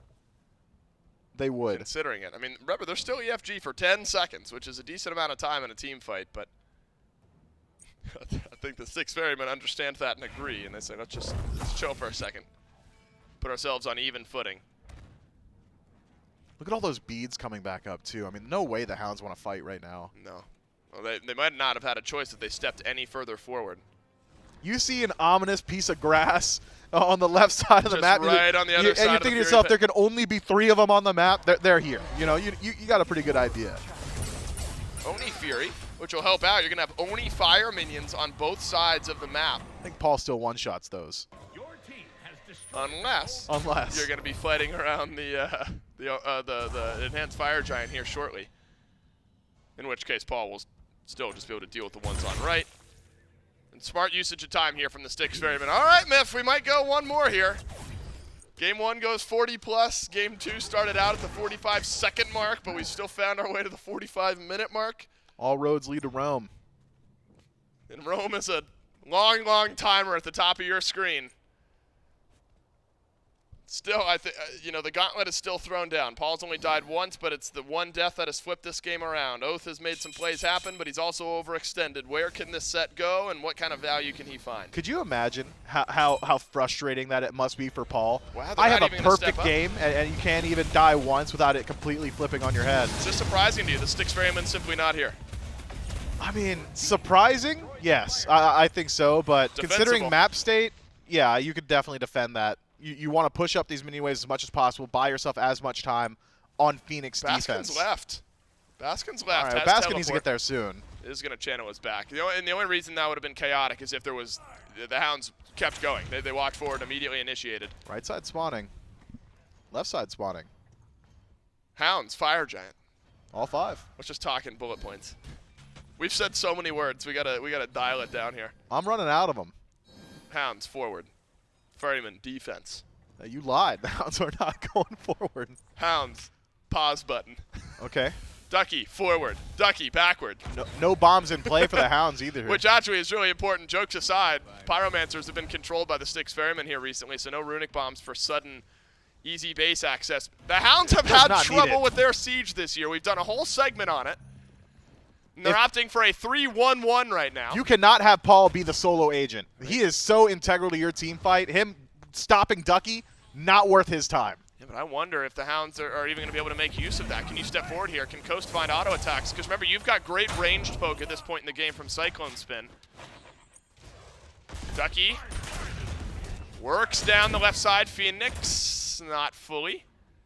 Oh, he'll get around to it. He's cooking something up. It'd be nice if Excavate could clean up one of these Phoenixes, right? Oh, man, BennyQ has taken so much poke damage. All that's got to be from CycloneSpin. Cyclone at 28,000 damage. Both carries for the Hounds at 30 plus. There goes the bird. Bird is gone. Oathhh still hasn't shown himself yet. They should know. Gotta be known. Cyno gets the bead. No, that's the bubble, excuse me, off of Ducky. It's important to have those beads because Ducky has just been deleted by Paul a couple of times throughout this game. Has been. Right side bird taken. Eldritch Hounds take a whole lot of time to take it 56 down. seconds on the Fire Giant buff. Not a whole lot of time here. I mean, it's just that damage output from Paul. It's the long-ranged ability damage from CycloneSpin. It's making it very difficult to push forward. Everybody still has their beads. So even the first round of CC likely to be immuned out here. But it's the Eldritch Hounds. Quig in his who ult. maintain Quig is in his presence. ult. Maybe the Hounds are tired of waiting. Maybe they want to go. It's only Quig, though. He faked it again. And once again, the Styx Ferryman pump fake, This but guy's a psycho. 20 seconds on the enhanced Fire Giant buff, Miff. I'll see you on the next one, it seems. Oh, my God. Alrighty, we're at the 45-minute mark, and I don't think the Hounds all that concerned with a mid-lane Phoenix with 5 seconds left on the EFG, but maybe they are. Could've Maybe they are fooled me. tired of waiting. Oathhh has a bit of a roundabout avenue into the Styx Ferryman base. It would be real nice to get all 3 Phoenixes down. Aurora is Ducky low. is on the opposite side of the fight. He's fine. Up in the sky goes VaporishCoast. This will tickle the carries a bit and maybe does a bit more to Paul than Paul was bargaining for. How did I not thought about that? We could be seeing that every team fight. Coast could just start the engagement with his ultimate and poke out Paul, especially in neutral territory. That is perhaps the cleanest and safest option they could have to deal with this Vulcan. But It took me 46 minutes to realize it. and That's I guess, crazy. right, I mean, though Baskin has taken the Axe teleport in time and time again. So if Coast uses his ult for initiation, is there a big threat then and Baskin just walking him down? Yeah, Baskin could get to Coast, and Coast is going to heal off of him. Sure. Baskin is not a threat to Coast. Okay. So long as it is from far enough away, there is a certain distance, right, in initiations and in team fights where your support or your solo laner might be able to get there, but your carries cannot. I think Coast can position in that sweet spot where he's still able to interact with Paul through ultimate, and the threat of Baskin not quite enough. No Oni minion wave, no Oni fire waves this time, working against the Styx Ferryman. But same map state. If you could make an argument that it's the same exact map state as last time, I'm going to make that argument because it is. Except the Titan is actually a bit more healed. There's some more elixirs in play now, too. That's I mean, right. hard to say who's got them exactly, but I don't know. there's a lot. They drank them. They're stumbling around the map with a bit of extra power and defense right now. I wonder if once again the Styx Ferrymen are going to give up this EFG. Watch Quig go into the ultimate and pump fake him. It's going to take a teleport in. Ducky, Hold on, Cyno. Oh, Ducky has shoved Paul forward. Cyno's There's no gone. more beads. No more beads onto Paul. Oh, this completed the dive, but CycloneSpin has flipped the kill. It's a favorable trade right now for the Hounds. Quig has actually taken his ultimate this time, and it's delivered the rest of the Eldritch Hounds right into the back line. Coast is free casting. Just a bit more damage from Coast. That's all the Hounds need to complete this comeback. CycloneSpin steps forward. CycloneSpin will not win this fight. BennyQ Goomba stomps him. Baskin out of the fight. One more auto That's from it. Coast. Goodbye, Styx Ferrymen. In 48 minutes, The Hounds will get another 2-0. Who knew? All you had to do was kill Paul twice to close him out. The Eldritch Hounds, it takes them 48 minutes to line that one up, but they do close it emphatically with a double kill for Coast. A clean win and a 2-0 for the clear underdogs. Just needed a moment. Find your zen. I found it, Miff. I found it. There's peace in the closing. You of stared into infinity and you came out stronger. Stronger? Maybe not. You could argue that my map state is the same as it's just weaker than it was before Game 2 kicked off. What a run the Eldritch Hounds are on right now, Miff. Traditionally, we've talked about tradition and qualifier teams and their struggles in the SPL, and that was the case for the Eldritch Hounds in their first few matches here in Season 10. Since then, they're on a 6-game winning streak, which equates to 3 2-0 sets in a row. And they're able to flip around a game where the map state looked terrible for them. Think about both Titans being down to half HP. This Hounds team has figured something out. Yeah, all 3 Phoenixes being down at separate times, sometimes 2 at a time as well. But the Eldritch Hounds show veteranship and the ability to defend their base, and eventually are able to close it out through adaptations mid-game. That's not easy to do. Nope, you got 40 minutes plus of game time to adapt, and the Hounds made use of all of it. Another win for the Eldritch Hounds. That's it for Miff and I, and the desk will break it down. Yeah, I think game number 2 can be summed up to a bit of resilience there for the Eldritch Hounds, Charlie. Being able to hold out 5,000, 6,000 gold and climbing down. Paul starting off that game 5-0, then gets 1 death under his belt. 1 death. Yep. And that's all the Eldritch Hounds need to get a little bit of confidence to move forward. They start pushing objectives. But I got to give mad shouts to Quig for this one. The number of times that he went up into the sky, and just the audio cue alone from that Horus ultimate was enough to really push the Styx Ferrymen back and open up the door for the Eldritch Hounds to find these objectives and then find this win. Yeah, I think Quig had a fantastic performance there. Ducky unfortunately found himself the victim of 2. It only happened twice, but when it did happen, it just seems like he was getting absolutely deleted from the combo between Cyno and Paul. But the front line still of the Eldritch Hounds, I think, had a fantastic performance there. Of course, Coast and BennyQ providing all the damage in the world that you would want from your backline, which is exactly what they needed. And Oathhh, I think, didn't do as much damage, but it was a lot of his presence over in the jungle, split pushing sort of in the backline, always being annoying. You never know exactly where he was. And I think that did really show the Styx Ferrymen not wanting to step up because, you know, Paul was, what, 6-1? But he had to always fear where this set was. He knew if he backfired once and there was a set behind him, you're just getting teleported on and you just get immediately deleted if the CC is not there. Unfortunately, it did seem like Baskin and Cyno were sort of delegated to just CC. Like, that's all they could really go for. Baskin was super annoying and relatively unkillable. Oh, yeah. But Cyno did not have that same ability. He built in a way to try and survive and try and hit ultimates to set up for Paul. And if that combo didn't connect, their team fight sort of fell apart. Yeah, the only other combos that we kind of saw there was like Cyno setting up for Cyclone, sashing inside of a death from above to try and land a kill on the right side. A lot of just Oathhh being annoying more than anything else, and sometimes annoyance is all it takes to find a win. The Eldritch Hounds do it in 2, and standing by for our post-game interview, it's the coach of the Eldritch Hounds, Chaac, sitting by with Dave. Yeah, the Eldritch Hounds, you get it done in 2, but you get it done in 2 again. That's the important qualifier here. After what was probably not the ideal start to the year, you've now won 3 straight sets, all of them 2-0. What do you feel like has been working well for the Hounds in the last few matches?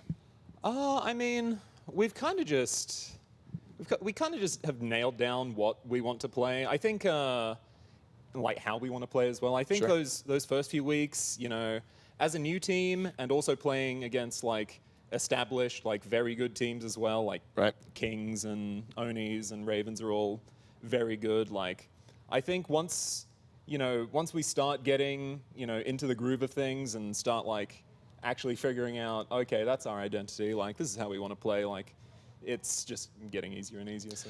Well, I don't know how, as casters, we're in the throes of these 40-plus minute games. Viewers, on the edge of their seats. As a coach, game 1, by the way, sets the record for the latest first blood in a game of all time at 21 minutes or so. From a coach's perspective, you get these long, drawn-out games. Is that more stressful to you than the quick 25-minute barn burners? Yeah, for sure, definitely. Because, once it starts getting into super flip territory, because if you're 3K down in 5 minutes and it's only getting worse, like you kind of you mentally like, know. Okay, all right, we get how this is going, but like when it's super close, back and forth, like it's definitely like pretty stressful to watch. And I wonder if there were maybe indicators of that early in game 2. Paul gets a double kill almost immediately in this game, adds another kill after that, and it took to what, like the 30-minute mark to finally kill Paul. Where do you think the pivot point was for you guys here in the second game? We kind of just figured out how we wanted to play our comp and into their comp, specifically like, super beads burn, super objective burn with all their stuff. So we just needed to actually get in there instead of, not getting in there. That's right. And I mean, like, obviously that's hard when, we are that far down from the start. So it's kind of just a time thing and a figuring out, how to actually play the game thing all coming together. Mid-match adjustments seem like a confidence point for this Hounds team. A couple pump fakes from Quig there on the ultimate sent the Styx Ferrymen back. Those things are juicy. Yeah, I know. It was fun to watch. Another win for the Eldritch Hounds. Congrats to you and your team, Chuck, and the Dusk will wrap this one up. The Eldritch Hounds find themselves their third 2-0 in a row, and that pumps the record to, I believe, now 3-3 amongst their division, and finding a couple of wins in the opposite division of theirs. Again, very important for these out of division kind of matchups to be able to find wins, finding one inside of division as well. Now with the Styx Ferrymen, going to make the road a little bit easier for the Eldritch Hounds moving forward throughout this season. Charlie, have any final thoughts from the Eldritch Hounds in this set? I'm just loving the confidence. I think you can tell that the team in their entirety, coach as well, are feeling good about what the boys are ready to do. And it was a question of, hey, how good are these guys going to mesh together? It seems they're really finding their own voice. Yeah, they're really able to step things up so far in week 3 of the SPL, but we still have one more set to go, so make sure you are sticking around because we've got the Camelot Kings still fighting for their undefeated record. Can they keep that up against the Gilded Gladiators? Stick around and find out.